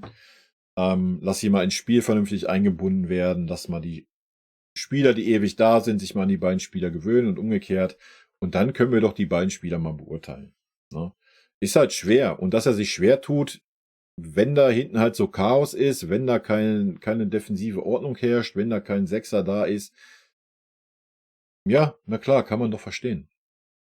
Wobei ich jetzt nicht schönreden möchte. Ne? Bisher ist die Form nicht da, um zu sagen, jo, hier, der ist aber der absolute Knaller als Innenverteidiger. Aber nochmal, ich möchte ihn jetzt daran noch nicht beurteilen. Klar können wir ihn kritisieren für die gezeigten Leistungen, aber auch da sind wir wieder beim Trainer. So, ein Trainer muss da anders aufstellen. Punkt. Im Winter müssen mindestens 3 bis 4 Transfers gemacht werden. Wird nicht gemacht werden. Wie auch. Ja? Da zahlst du im Winter ja locker 30% mehr, als wie du im Sommer zahlst für den gleichen Spieler. Das wird nicht passieren. Weil die Teams, wo du dann wirklich Spieler wegkaufst, die dich auch weiterbringen, die müssen ja auch erstmal wieder Ersatz bekommen. Und dann geht das ja immer so weiter. Die müssen dann Ersatz von dem Verein. Der Verein muss aber auch wieder Ersatz finden. Das kriegst du in der Winterpause nicht hin. Da brauchen wir gar nicht drüber reden. Da kannst du froh sein, wenn du irgendwie irgendeinen rechten Verteidiger kriegst, der irgendwie auch Innenverteidiger spielen kann, der da ein bisschen aushilft. Ich glaube auch nicht, dass du einen starken Sechser in der Winterpause verpflichten kannst. Das glaube ich nicht. Vielleicht täusche ich mich. Vielleicht macht unsere Taskforce, die ja nicht mehr existiert, vielleicht mal einen guten Job. Das werden wir sehen. Ich kann es mir im besten Willen nicht vorstellen. Ansonsten bin ich bei dir, habe ich aber auch schon in der Winterpause gesagt, du hättest schon vorher den Umbruch machen müssen. Und Gnabry hättest du schon austauschen müssen. Goretzka, Kimmich, kannst du auch drüber diskutieren. Ist alles nicht passiert, wird auch wahrscheinlich jetzt in der Winterpause nicht passieren. Und ob ein Tuchel bis zur nächsten Transferperiode macht,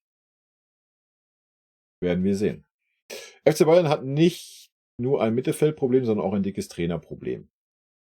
Ja, wir haben aber das Trainerproblem dadurch, dass wir dieses Mittelfeldproblem haben, was der Trainer nicht löst. Ja? Mir fehlen da die klaren Ansagen oder das Handeln auf das, was er sagt. Er setzt sich ja bei den Sohn hin, erzählt ein, ja, ich bewege mich jetzt auf dünnem Eis, aber so Führungsspieler haben wir nicht wirklich.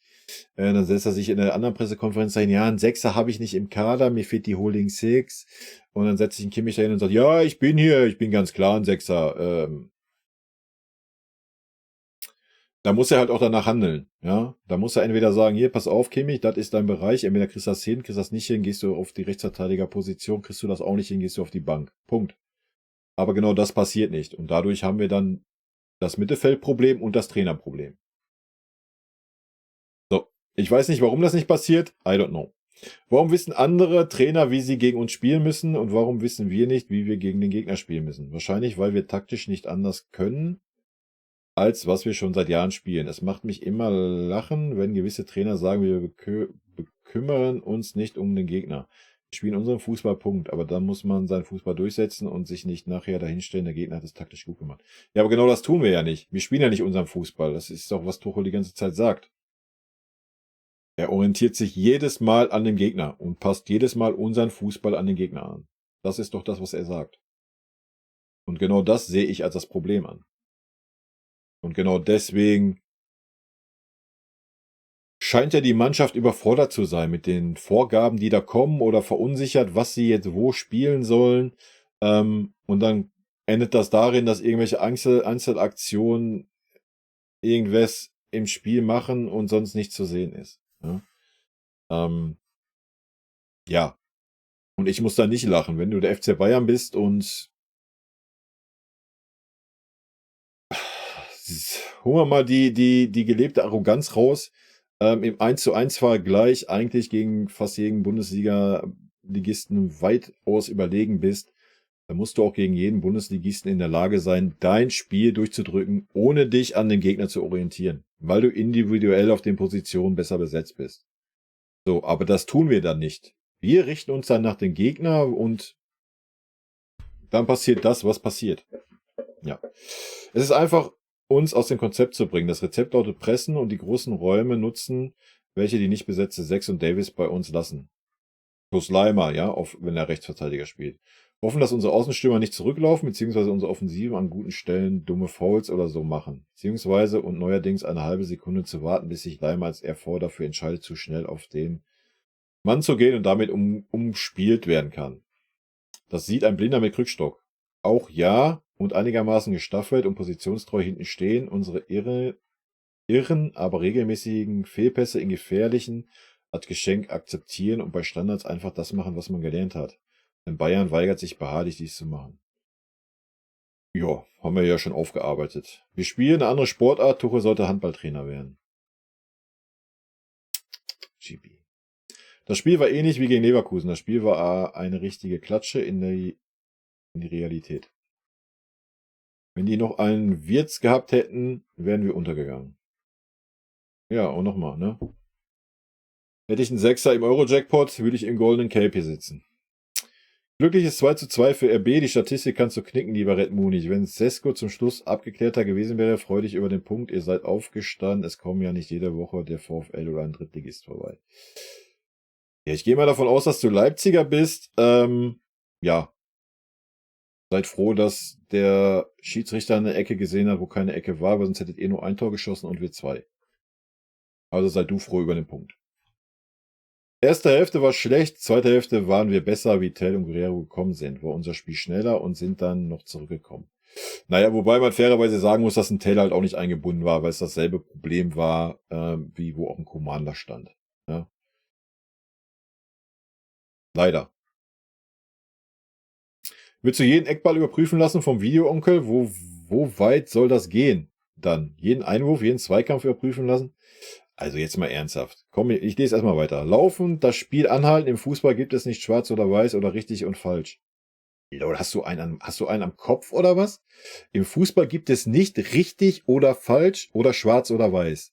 Wenn der Ball von einem eigenen Spieler in das Tor ausgeht, dann ist das ein Eckball. Geht der Ball von einem gegnerischen Spieler in das Tor aus, ist es kein Eckball.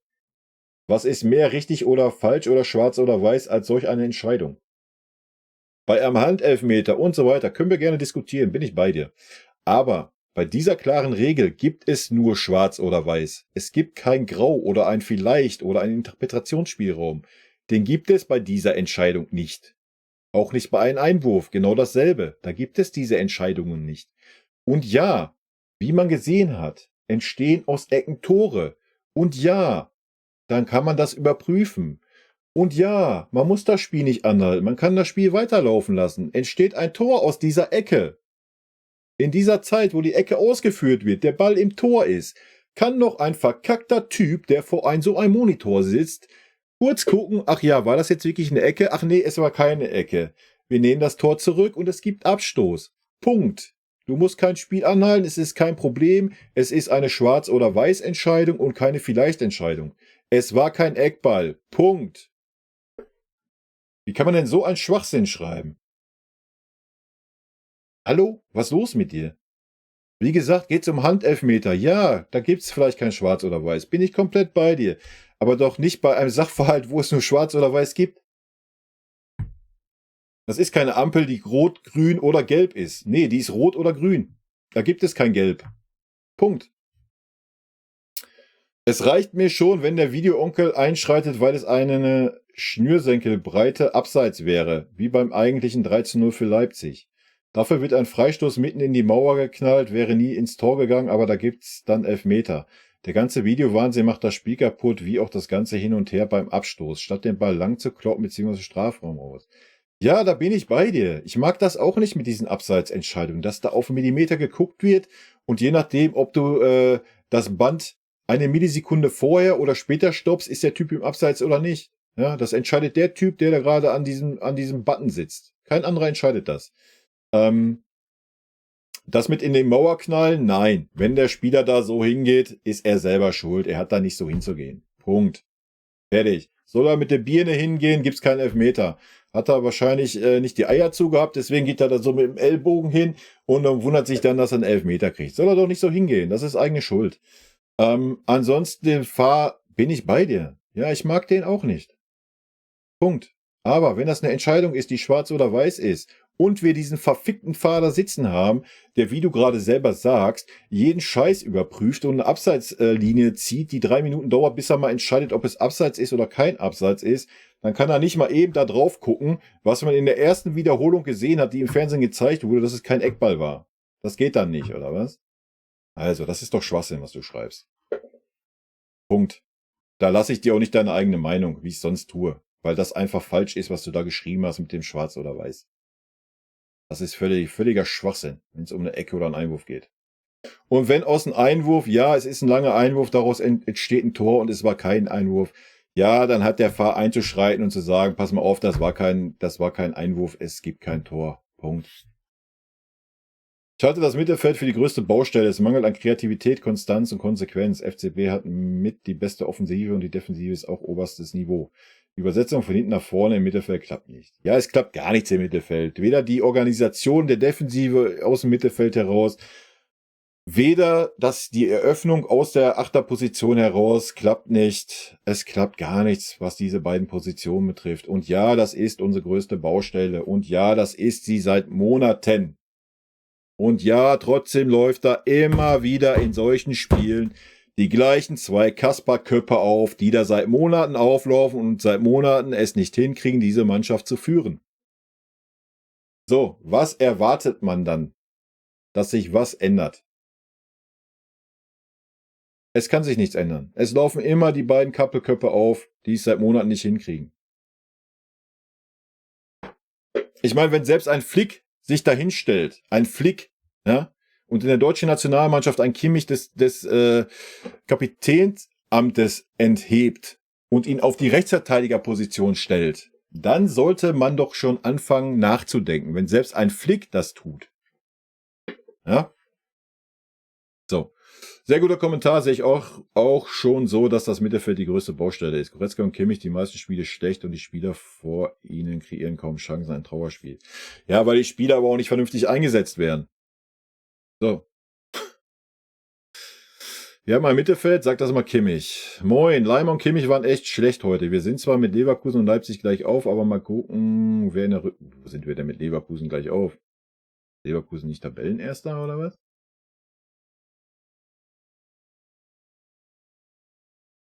Oh, habe ich was verpasst? Sind wir gleich auf? Ich glaube nicht, oder? Wir sind zwar mit Leverkusen und Leipzig gleich auf, gucken, wer die Rückrunde die Nerven hat, durchzuziehen. Ja, noch sind wir nicht in der Rückrunde. Das schafft nur der FCB, auch wenn es im letzten Spiel ist. Tuchel hat mal kapiert, dass er zur Halbzeit was ändern muss. Hut ab, Grüße aus dem Saarland. Super Kanal, mach weiter so. Naja, er hätte schon eher was ändern müssen. Und er hätte zur Halbzeit auch einen Leimer da erlösen müssen auf der Rechtsverteidigerposition in meinen Augen. Aber ja, er hat auf jeden Fall mal eine Ansage gemacht, wo man ein bisschen emotionaler und hat ein bisschen was geändert, da bin ich bei dir. Die Rückrunde, die Nerven behalten, ich weiß nicht. Ich glaube, Leverkusen hat letzte Rückrunde eine starke Leistung gezeigt. Ich wüsste nicht, warum sie das wieder tun sollten. Und wenn wir unsere Rückrunde angucken letztes Jahr, war die jetzt nicht von Ruhm gesegnet, also weiß ich nicht. Deswegen gehört Leimer nicht als RV, sondern als Achter statt Goretzka und Goretzka raus aus der Startelf, ganz einfach. Ja, genau. Oder Goretzka auf die 6 versuchen und Kimmich nach als rechter Verteidiger, wenn man Mazraoui gar nicht vertrauen möchte. Ah, wild. Ich wiederhole mich von Spieltag zu Spieltag. Wie kann es sein, dass selbst nach dem 6. Spieltag, dazwischen Champions League und DFB-Pokal, ein 100-Millionen-Transfer nicht ins Spiel eingebunden werden kann? In jeder anderen Mannschaft wäre es selbstverständlich, einen Mittelstürmer zu suchen, nur wir haben es nicht nötig. soll man darauf hoffen, dass Kane Torschützenkönig wird, weil er 34 Elfer geschossen hat. Unfassbar, was Tuchel und sein Team ständig trainieren. Bin einfach nur sprachlos. Tolles Feedback von dir, weiter so. Ja, macht mich auch ein bisschen skeptisch. Ne? Habe ich ja schon gesagt. Klar braucht das alles ein bisschen Zeit, aber dass er halt so gar nicht eingebunden wird, ist schon wild, ja. Wir sollten jetzt mal die Kirche im Dorf lassen und nicht übertreiben. Gegen Leverkusen und Leipzig kannst du die Punkte lassen. Das Positive, wir sind in dieser Saison schon zweimal zurückgekommen. Letzte Saison unter Nagelsmann hätten wir beide Spiele verloren. Und das ist das Problem von uns Bayern-Fans. Es soll alles eben sofort funktionieren. Das gibt es auch bei anderen Vereinen nicht. Arsenal hat auch schon zweimal unentschieden gespielt. Bei Manchester United läuft es auch nicht. Und von Chelsea brauchen wir gar nicht erst reden. Also erstmal ist das schon mal völliger Schwachsinn, dass du auf andere Mannschaften schaust. Noch mehr ist es Schwachsinn, dass du in die Premier League schaust und was soll das jetzt bringen, zu gucken, was Arsenal macht, was Manchester City macht, was Barca, was Real macht. Hat uns das irgendwie zu interessieren? Nein, wir sind der FC Bayern. So, und wenn man sieht, dass ein Kane nicht eingebunden ist, dann kann man das kritisieren. Da muss man die Kirche im Dorf lassen, wir haben noch kein Spiel verloren. Trotzdem kann man das kritisieren, wie es läuft. Und man kann auch kritisieren, dass ein Tuchel da die verkehrten Schlüsse zieht und da verkehrt aufstellt. Punkt. Eieieiei. Ja, du haust ja nur noch mehr Beispiele raus. Ja, sorry, Alter, verstehe ich nicht. Ich bin beide, dass man die Kirche im Dorf lassen muss. Wir haben 2 Unentschieden gespielt, den Rest gewonnen. Ja, bin ich komplett bei dir. Deine Vergleiche hier mit irgendwelchen Premier League Teams, I don't know, was du damit sagen möchtest. Und ein weiteres Problem ist, dass wir im Meister werden müssen. Vielleicht ist es mal besser, nichts zu gewinnen, damit die Spieler wieder richtig Hunger haben, Titel zu gewinnen. Kann mich noch an die Saison erinnern, wo wir 2 Jahre lang nichts gewonnen haben. Und danach ging es los, also einfach mal ruhig bleiben. Und wenn es schwer mich nervt, es natürlich auch, wenn es nicht läuft. Aber wer soll es auch besser machen, wenn schon Tuchel Probleme hat und anscheinend länger braucht als gedacht? Bei uns sind selbst Trainer wie Carlo Ancelotti gescheitert und der hat gezeigt, was möglich ist, wenn man ihn nur lässt.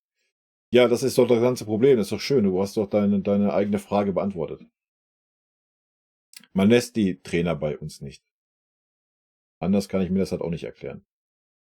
Ja. Und hätte ein Tuchel die Unterstützung bekommen, die er verdient gehabt hätte, hätten wir einen Sechser verpflichtet. Ein Kimmich wird nicht mehr auf der 6 spielen und dann würde unser Spiel schon ganz anders aussehen. Hätten wir einen richtigen oder einen anderen rechten Verteidiger, weil Tuchel Mazraoui nicht für gut genug erhält, würden wir auch nicht in die Bredouille kommen und einen Leimer als rechten Verteidiger aufzustellen. So, hätte Fahrradkette, haben wir alles nicht getan. Daran sieht man, dass man den Trainer da nicht wirklich ernst genommen hat. Ja, und dann sind wir bei dem Thema, was du gerade selbst sagst. Es fehlt dann halt einfach, dass man den Trainer mal machen lässt und den Trainer auch unterstützt. Aber nein, wir haben ja gewisse Spieler, wie ein Kimmich, wie ein Goretzka, das ja alles die super gestandenen Spieler sind und die immer spielen müssen und immer geil sind und unantastbar sind. Und egal welcher Trainer da ist, muss das einfach managen. Und ja, dann bin ich auch bei dir, da kannst du auch jeden Trainer der Welt dahinstellen. Du musst halt einen Trainer dahinstellen, der sagt, hier, ich höre mir gerne an, was ihr mir hier von oben erzählt. Und dann trotzdem ein Kimmich halt mal eine klare Ansage macht. Das fehlt. Mir ging es lediglich um unseren Stürmer. Ein Haaland wird in City garantiert nicht im Regen stehen gelassen. Klar, auch ein Levi brauchte Zeit, aber es sieht im Moment so aus, als suchten unsere Spieler keinen Kane. Sorry, dass ich es so kritisch sehe, ist nur meine Meinung.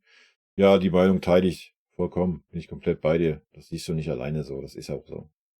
Ein Kane wird aktuell nicht gesucht in unserem Spiel. Er wird mehr ignoriert. Wenn er auffällt, fällt er dadurch auf, dass er Chancen für die anderen Spieler kreiert. Ja? Und nicht umgekehrt. So.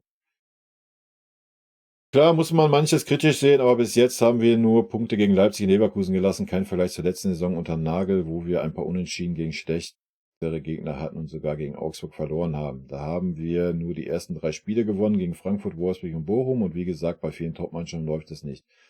Alter, was ist denn los? Was interessieren uns denn andere Topmannschaften oder andere Mannschaften generell? Was ist denn los mit euch? Wen interessiert das denn? Also wir sind der FC Bayern. Uns interessiert unsere Leistung, unsere Mannschaft. Uns interessiert doch nicht, was ein Arsenal in der Premier League macht oder was. What? Was ist das für ein Vergleich? Wo soll der Sinn sein? Ach ja, beim FC Arsenal, in einer ganz anderen Lande, in einer ganz anderen Mannschaft. Die haben schon 2 Unentschieden gespielt. Das ist völlig okay, wenn wir dann auch 2 Unentschieden spielen. Was ist das denn für ein Anspruchsdenken? Was ist das für ein Vergleich? Das ist wie letzte Saison. Ja, da sind ganz viele Top-Teams, die sich super schwer tun nach der WM. Das ist alles völlig okay. Ja, und Manchester City ist durchmarschiert. Was sollen solche Gedankengänge? Die verstehe ich nicht. Sorry. Geht in meinen Kopf nie rein. Was irgendwelche Vergleiche mit anderen Teams in anderen Ländern sollen. Ich meine, es wäre schon ein Hohn, wenn du hier dich auf die Bundesliga guckst und da Vergleiche anstellst. Nee. Es geht hier um den FC Bayern. Wir müssen auf uns gucken und nicht auf rechtfertigen. Ja, aber Leipzig hat ja auch schon unentschieden gespielt gegen uns. Und hat schon ein Spiel verloren. What the hell? Was ist das für ein Denken? Damit kann man doch keine Ergebnisse bei uns rechtfertigen. Wir können die Ergebnisse rechtfertigen. Ja, wir haben 2 Unentschieden gegen gute Mannschaften gespielt, sonst alles gewonnen. Punkt. Ist eine gute Bilanz ergebnistechnisch. Brauchen wir doch nicht drüber reden. Aber ich muss doch nicht anfangen, das zu rechtfertigen, indem ich das in andere Ligen bei anderen Vereinen gucke, wie die starten oder sonst was. Wen interessiert das? Verstehe ich nicht, sorry. Geht in meinen Kopf nicht rein. I don't know, verstehe ich den Gedankengang nicht hinter. Bin bei allem bei dir, Kimmich und so weiter. Ich verstehe den Tuchel aber nicht. Wie oft soll Kimmich noch zeigen, dass er es gegen gute Teams auf der 6 nicht kann? Und wie oft muss ich mir noch Kimmich und Goretzka zusammen anschauen auf ihren, wie du gerne sagst, verkackten Positionen? Ja, ist auch so. Warum ändert Tuchel es nicht dauerhaft? Will er dem Bossen beweisen, dass er echt eine 6 braucht, oder sieht er es nicht? Sorry, Tuchel, ist mir alles egal. Stell einfach mal Leistung auf, die kann man sehen oder nicht. Ja, weiß ich auch nicht. Wie gesagt, ich hätte gerne mal, man hätte sich mit Leon halt mal hinsetzen können und sagen können, pass mal auf, Leon, 8. Position sehe ich dich nicht, weil ich habe eine andere Spielweise. Ich brauche aber eine Holding Six. Traust du dir das zu? Möchtest du das mal probieren? Und dann hätte man das doch in der Vorbereitung mal so machen können. Hm? Oder auch jetzt hätte man das so machen können. So. Versuch macht klug. Ja, also es geht ja teilweise in manchen Spielen nicht schlechter, wie ein Kimmich diese Position interpretiert. Aber ja, vielleicht will ein Tuchel das klar offenlegen, aber ich denke, das muss er nicht weiter offenlegen. Das hat mittlerweile jeder gesehen, dass da ein klarer defensiver Sechser fehlt. Also. Ich denke, bei Bayern gibt es wohl zu viele Säulenheilige, welche man nicht anfassen darf. Auch als Trainer nicht. Yes, bin ich bei dir. Hätte Musiala das erste Ding gemacht, hätte Bayern gewonnen, so konnte RB Anlauf nehmen und ihr Spiel aufziehen. Bayern hat am Ende noch Eier gezeigt, aber RB ist defensiv ein großer Gegner. Die werden mit Leverkusen sich die ersten 3 Plätze teilen. Nee, sehe ich nicht so. Ja, es wäre wahrscheinlich, oder vielleicht wäre es anders gelaufen. Aber habe ich auch schon im anderen Kommentar gesagt, vielleicht hätte das RB auch noch mehr gekitzelt und die hätten uns 3-4 eingeschenkt. Ja, vielleicht hätten sie aber auch aufgemacht, hätten geballert, wir hätten 2 Konter gefallen, es hätte 3-0 gestanden. Ja, wissen wir alle nicht, weil es ist nicht passiert. Nein, so gut sind die defensiv auch nicht. Die haben auch schon 6 bekommen. Wir sind nur nicht fähig, die Räume zu nutzen und Kane mal richtig einzusetzen. Naja, ich denke, wenn du gegen, was war's? In Wiesbaden oder was im Pokal? Wenn du da 2 Hütten kriegst, ja, kannst du defensiv jetzt auch nicht die stabilste Mannschaft sein.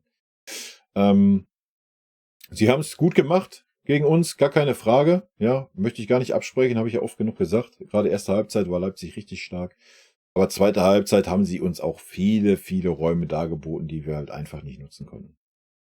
Wann hat es eigentlich angefangen, dass wir in gefühlt jedem Big Game reinkacken?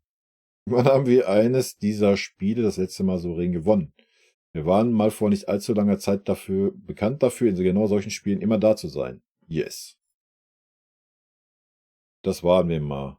Angefangen hat das, wo gegen Dortmund waren wir das noch, ne? Letzte Saison. War das nicht Tuchels erstes Spiel?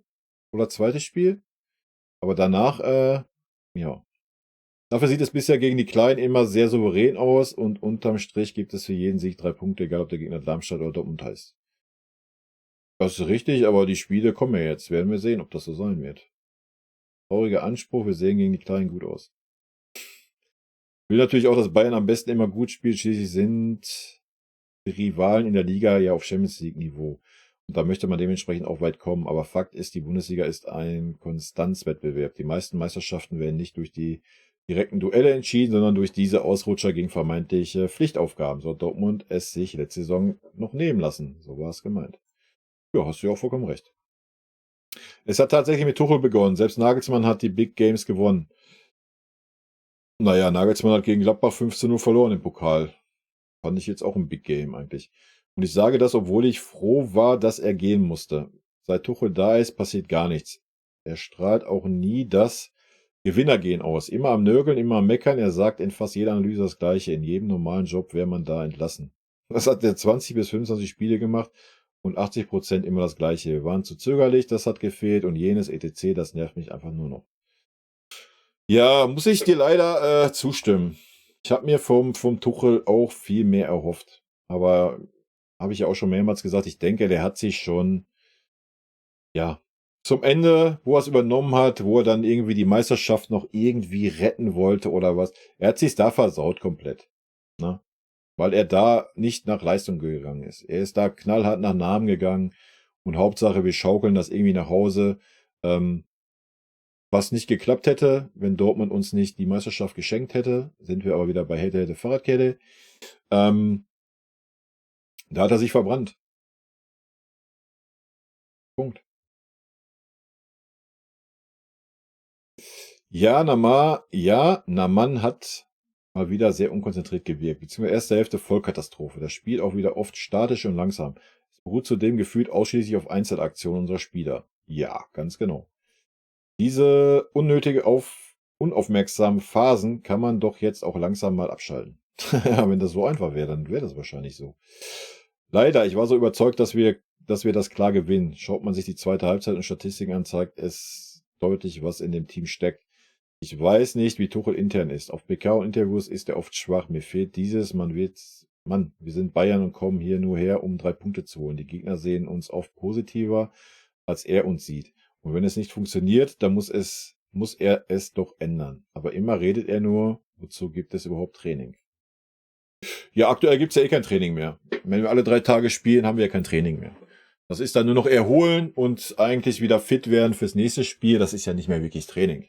Ja, du hast gehört, wir machen 3 Videoanalysen für jeden Gegner. Vielleicht ist das dann einfach too much. Ne? Und nochmal, ich bin der Meinung, wir orientieren uns zu viel am Gegner. So, wir müssen erstmal unseren Spielstil haben, der muss eingeschliffen sein, der muss funzen. Und klar, gibt's dann Gegner, die sich auf diesen Spielstil einstellen und da das Mittel finden, was gut dagegen hilft.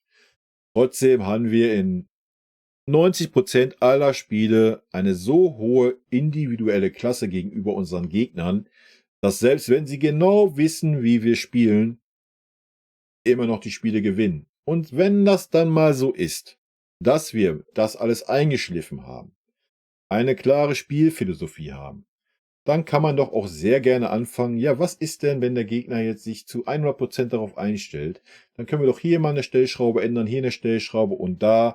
Und dann können wir doch mal anfangen, Variationen einzuschleifen, so dass wir noch nicht so leicht ausrechenbar sind. Ähnlich hat zum Beispiel auch damals Pep gemacht. Das wäre the way to go. Aber das sehen wir ja aktuell nicht. Also ich sehe nicht, wo Tuchel mal eine klare Linie fährt, vor allem auf der 6er und 8er Position, wo der Knackpunkt bei uns nun mal liegt, seit Monaten. Nee. Mal läuft da wieder Goretzka rum, der dann weiß dann wieder nicht, was er machen soll. Mal spielt er vor dem Kimmich, dann spielt er neben Kimmich, dann spielt er hinterm Kimmich. Dann darf mal wieder ein Leimer da rumlaufen, der es dann super macht. Aber weil er es dann super gemacht hat, wird er wieder strafversetzt auf die Rechtsverteidigerposition.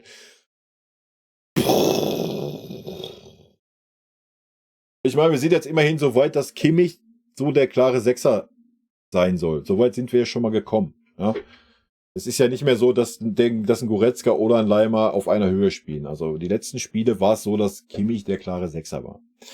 Gut, dann muss ich aber an Kimmich auch mal einpläuen, Kollege, hier so, dies, das, Ananas und nicht weiter. Kann er das nicht, muss er weg von dieser Position. Dann muss der nächste probiert werden. Aktuell habe ich so das Gefühl, ja, wir stellen jetzt mal den Kimmich dahin, weil Kimmich muss ja eh immer spielen, das gibt unser Vorstand nun mal vor.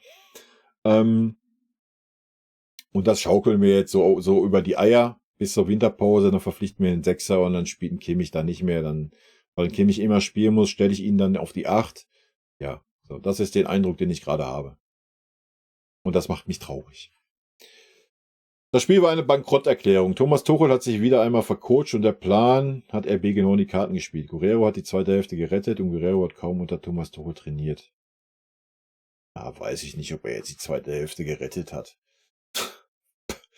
Ja, er war jetzt nicht schlecht, er war jetzt aber auch nicht irgendwie eine Note 1 oder sowas, dass er jetzt da der große Spielgestalter war oder sowas. Also, weiß ich nicht.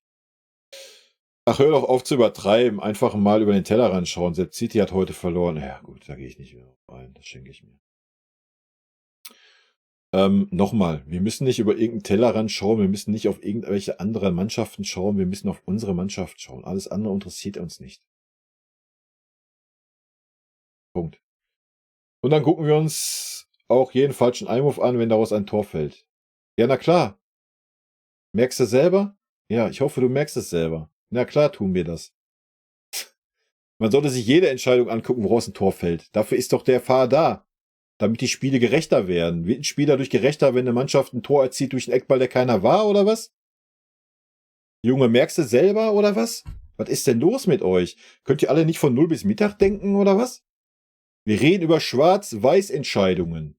Nicht über ein Abseits, was man eine Millisekunde vorher oder nachher anhält. Nicht über irgendein Handspiel, wo der Ball vielleicht gerade das Haar streift.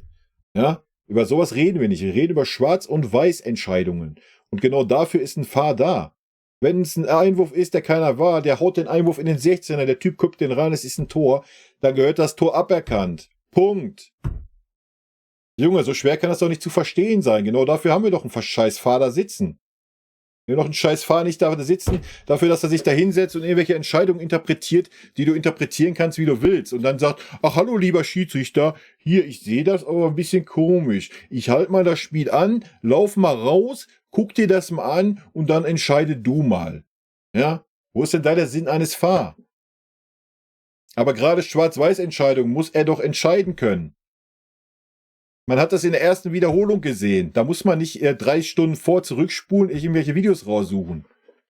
Junge, da kann der scheiß Schiri doch auf sein Ohr kriegen. Hallo, pass mal auf, das war kein Eckball, es ist Abstoß. Und dann gibt der Abstoß. Das dauert noch nicht mal eine Sekunde. Junge, Alter, was ist das denn für ein Argument? Merkst du selber, Alter. Merkst du auch gerade selber, oder? Ich hoffe. Junge, Alter. Servus, was sagst du zu einer möglichen Rückkehr von Jerome Boateng? Viele Grüße aus Schwabing. Ja, kannst du das Video zu angucken, sage ich Nein zu. Entschiedenes Nein. Verstehe nicht, dass Kimmich immer spielen darf. Da muss doch mal im Bayern-Vorstand einer was sagen. Oder die sind den. Ja, genau, deswegen spielt der Kimmich ja immer. Für den Algorithmus. Danke. Wenn wir so spielen, dann wird Kane wieder kein Championship gewinnen. Wie lange braucht Kim noch? Und wie immer zu viele Solospieler. Desaster und die kriegen noch Geld dafür. Gut, habe ich schon alles zu gesagt. Springt er denn immer weg? Sie sind sympathisch, egal, im neuen Transferfenster bekommen wir neue Spieler. Naja, mal abwarten.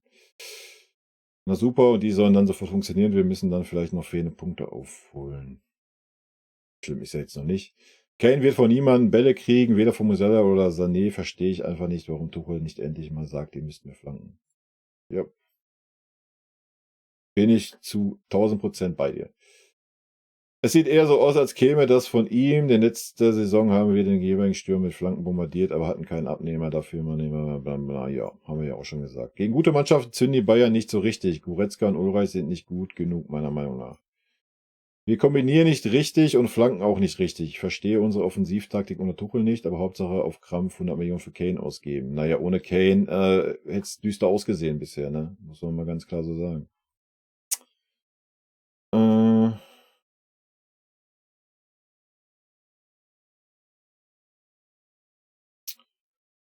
Boateng kommt wieder zu Bayern, laut Sky unfassbar.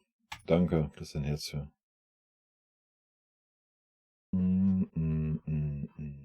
Die Diskussion schenke ich mir.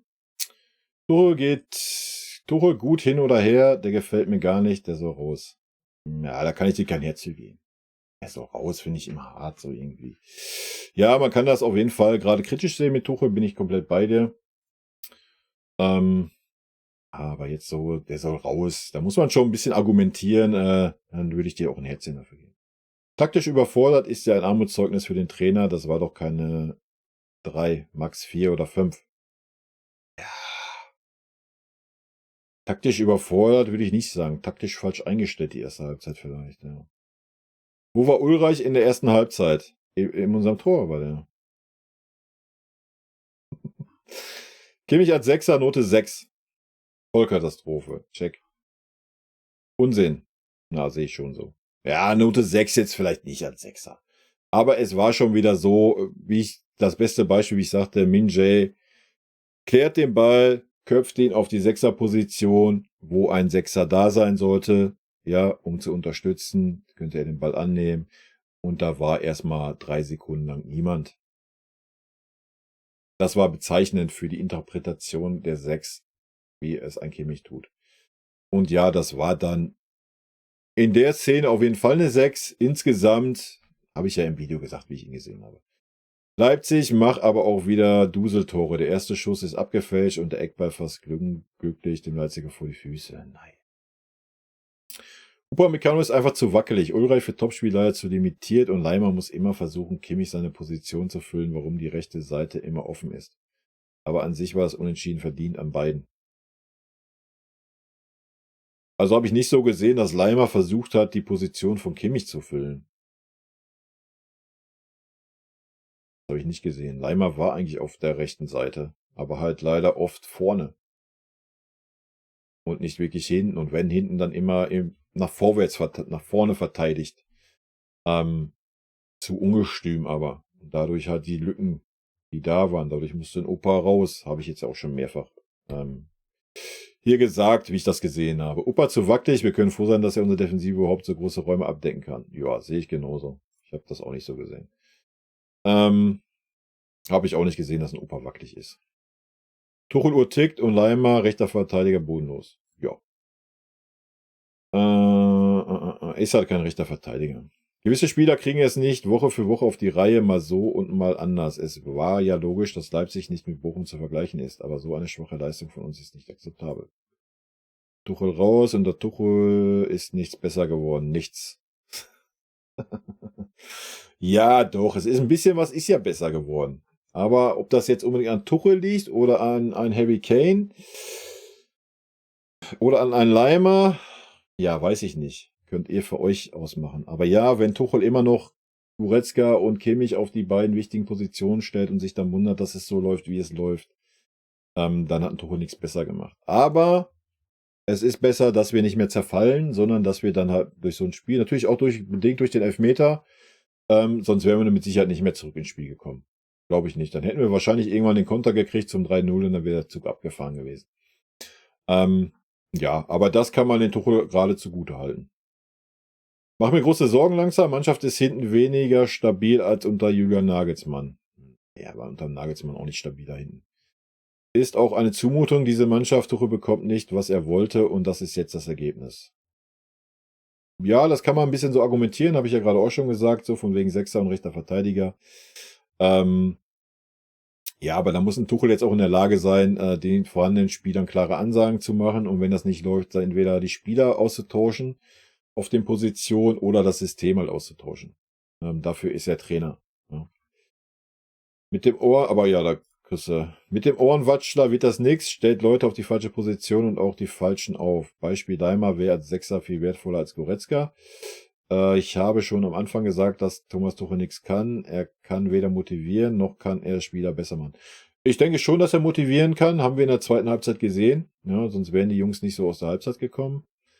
Und erst recht kann er Junge nett heranführen. Ja, das Gefühl habe ich allerdings auch. Da bin ich bei dir.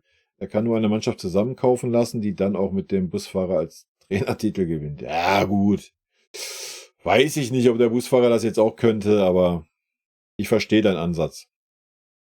Wenn er Leimer auf die 6 packt, wer spielt dann rechts hinten? Man hat da keinen Spieler sonst, der erste Liga-Niveau hat. Was ist das denn für ein Schwachsinn, Alter?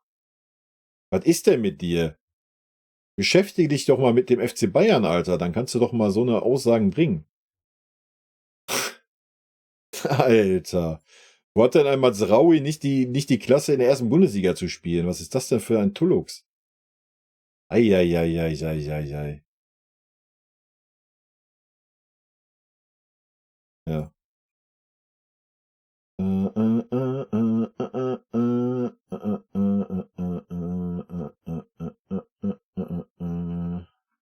Ja, dafür ist er ja ein Trainer. Ja, wenn ein Trainer sagt, Kimmich, du spielst rechter Verteidiger, spielt der rechter Verteidiger. Punkt.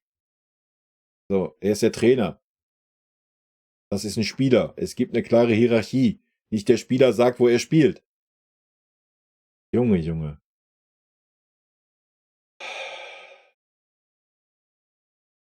Leimer in der ersten Halbzeit eine 6. Hat gefühlt keinen Zweikampf gewonnen, spielt er als RV. Das weiß ich nicht. Es war gefühlt eine Niederlage, diese Punkte werden am Ende fehlen. Das wissen wir auch noch nicht. Die Halbzeit war schlecht, die zweite war besser. Ja. Vercoacht. Das hat TT im Interview ja auch zugegeben, dass der Plan nicht funktioniert hat. TT ist lernresistent, dieselben Fehler wie bei den anderen beiden Niederlagen. Vercoacht, gleich Note 6. Ja. Super magiere, stabil. Dann habe ich ein anderes Spiel gesehen. Slapstick pur, getunnelt worden, überlaufen worden. Das war höchst stabile Seitenlage. Ja, ich habe es mehrfach erwähnt jetzt hier, woran ich das festgemacht habe. Und Pan Ulle hat nichts gerettet. Er hätte am Ende niemals rauskommen dürfen, nur durch pures Glück gerade noch an den Ball gekommen. Ja, wäre er nicht an den Ball gekommen, hätte Leipzig ein Tor gemacht, wenn er drin geblieben wäre. Punkt. Aber auch da hätte Fahrerkette, vielleicht hätte er auch vom Pfosten geschossen oder hätte übers Tor geschossen. Fakt ist, wäre Ulle drin geblieben, wäre die Chance sehr, sehr viel größer geworden. Hätte Ulle natürlich über den Ball getreten, wäre es ein safes Tor. Auch da safe nicht, vielleicht hätte er vom Pfosten geschossen, über drüber geschossen. Wer weiß. Also da tue ich mich schwer.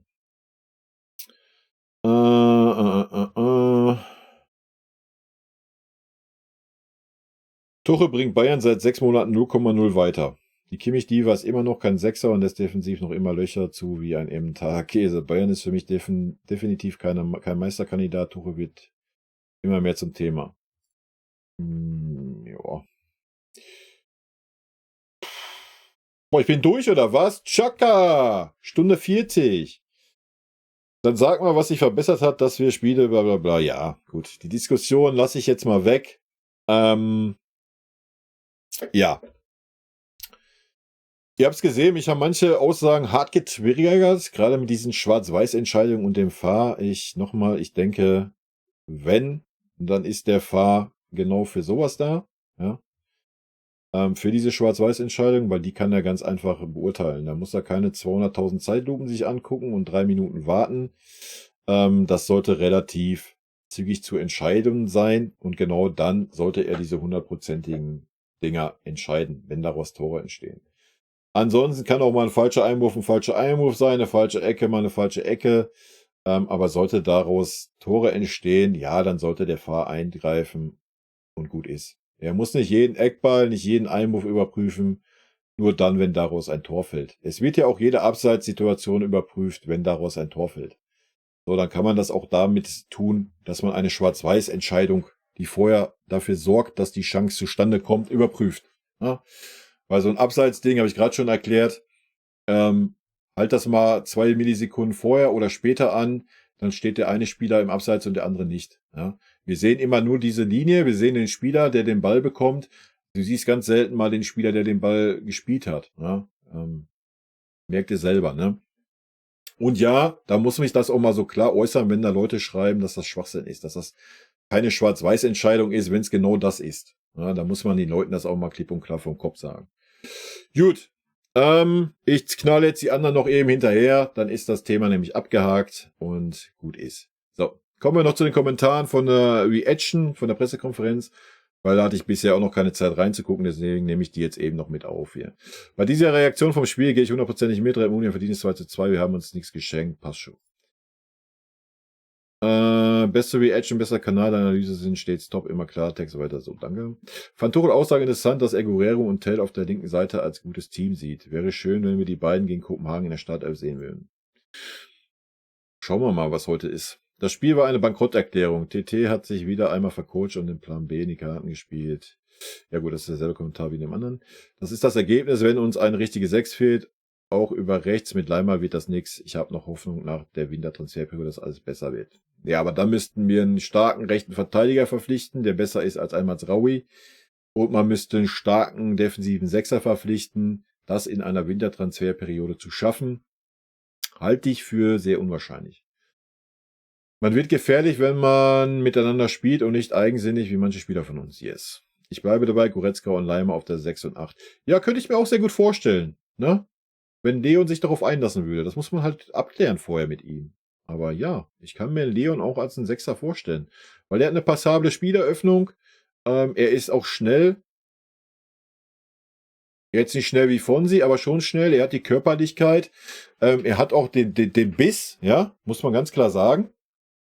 Und wenn er da sich auf diese Position einlassen könnte, könnte ich mir schon vorstellen, dass ein Goretzka da aufblühen könnte. Aber ja, das versucht man ja erst gar nicht. Aufgestellt zu werden ist das eine, aber was rechtfertigt die Kapitänsbinde für Kimmich? Nichts rechtfertigt diese.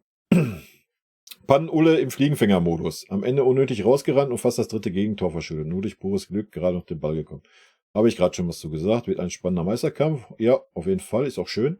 Ansprüche und Realität ändern sich halt. Bayern ist nicht mehr die absolute Dominanz. Die anderen haben aufgeholt und das ist auch gut so. So wird es mal spannender. Kann ja für Bayern-Fans auch mal interessant sein, als immer mit 20 Punkten Vorsprung Meister zu werden. Bin ich komplett bei dir. Wann waren Sie zum letzten Mal Meister mit 20 Punkten Vorsprung? Hast du die letzten 3 Jahre geschlafen? Ja. Das ist natürlich auch richtig. Wir waren auch die letzten Jahre schon nicht konstant. 100 Millionen im Sturm und 100.000 im Tor. Damit wird man keine C-League gewinnen. Ja gut, das würde ich jetzt nicht am Ulle festmachen, dass wir die nicht gewinnen. Beim letzten Video zum Spiel an sich schon vorher überlegt, alle Spieler schlecht zu bewerten, weil der FC nicht gewonnen hat. Hier jetzt auch schon wieder nur Argumente gesucht, um den FC schlecht zu reden und selber aber noch nichts im Fußball gerissen. Wenn Kimmich weiterhin im Durchschnitt in Deutschland der Spieler mit den meisten Ballkontakten, Zweikämpfe und gelaufene Strecke ist und genau das tut, was der Trainer von ihm will, dann spielt er nicht schlecht.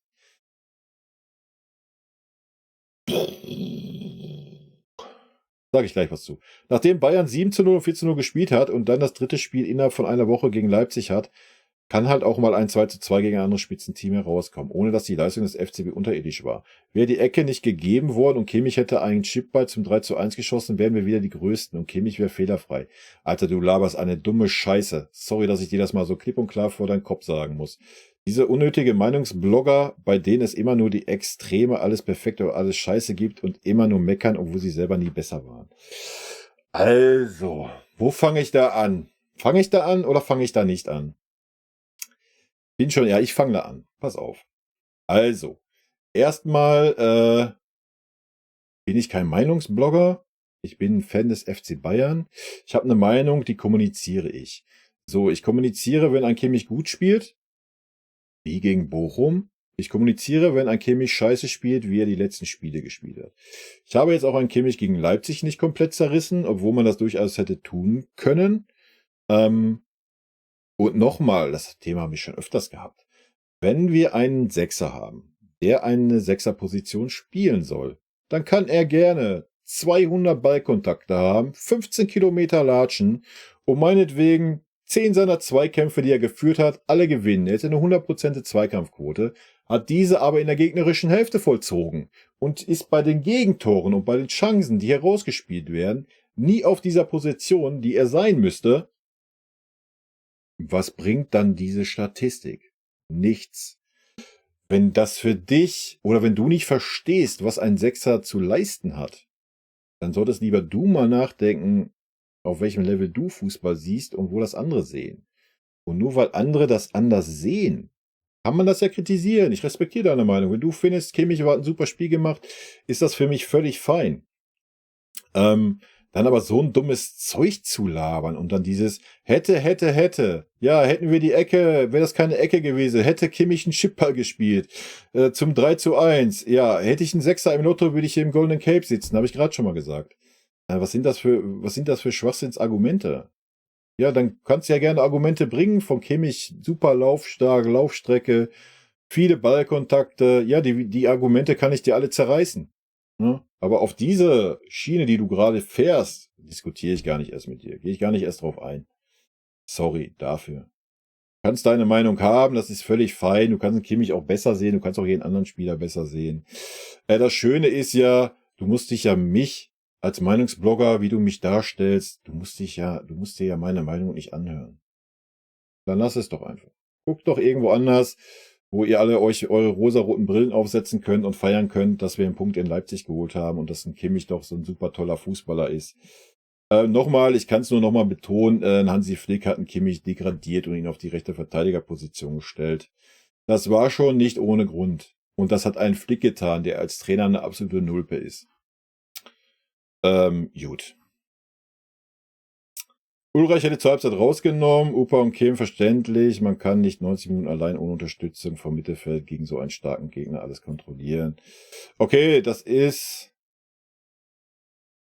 Genau, das ist derselbe Kommentar, habe ich vorhin schon beantwortet. Kimmich hatte ich auch vorhin schon beantwortet. Mit der Einstellung von der ersten Halbzeit gewinnst du gegen keinen Gegner in der Liga. Hatten wir auch schon. Die Spieler passen nicht zueinander, teilweise charakterlos. Wenn Verbot von Flanken, dann ist das kontraproduktiv. Die Flanken können sehr effektiv sein. Jupp wäre der ideale Trainer. Dann kommt Klopp, Pep, bei dem die Spieler nichts zu melden haben. Dann kommt Klopp, Pep, bei dem die Spieler nichts zu melden haben. Verstehe ich nicht. Du hast recht, Leipzig ist für Bayern zu stark, nur durch den Elfer zurückgekommen. Sonst wäre es noch düsterer gewesen. Sogar ohne Olmo reicht es für Leipzig gegen Bayern. Bei den Gemurks ist Bayern viel zu schwach für die Champions League und das Gesabbel von TT Neft ohne Ende. Joa. Tuchel kommt mir auch verzweifelt vor, ob er noch die richtigen Lösungen findet. Das werden wir sehen. Goretzka Kimmich ist gegen einen Gegner wie Bochum gut, genauso wie, weiß ich nicht, sein Opa markiere Ding da immer soll.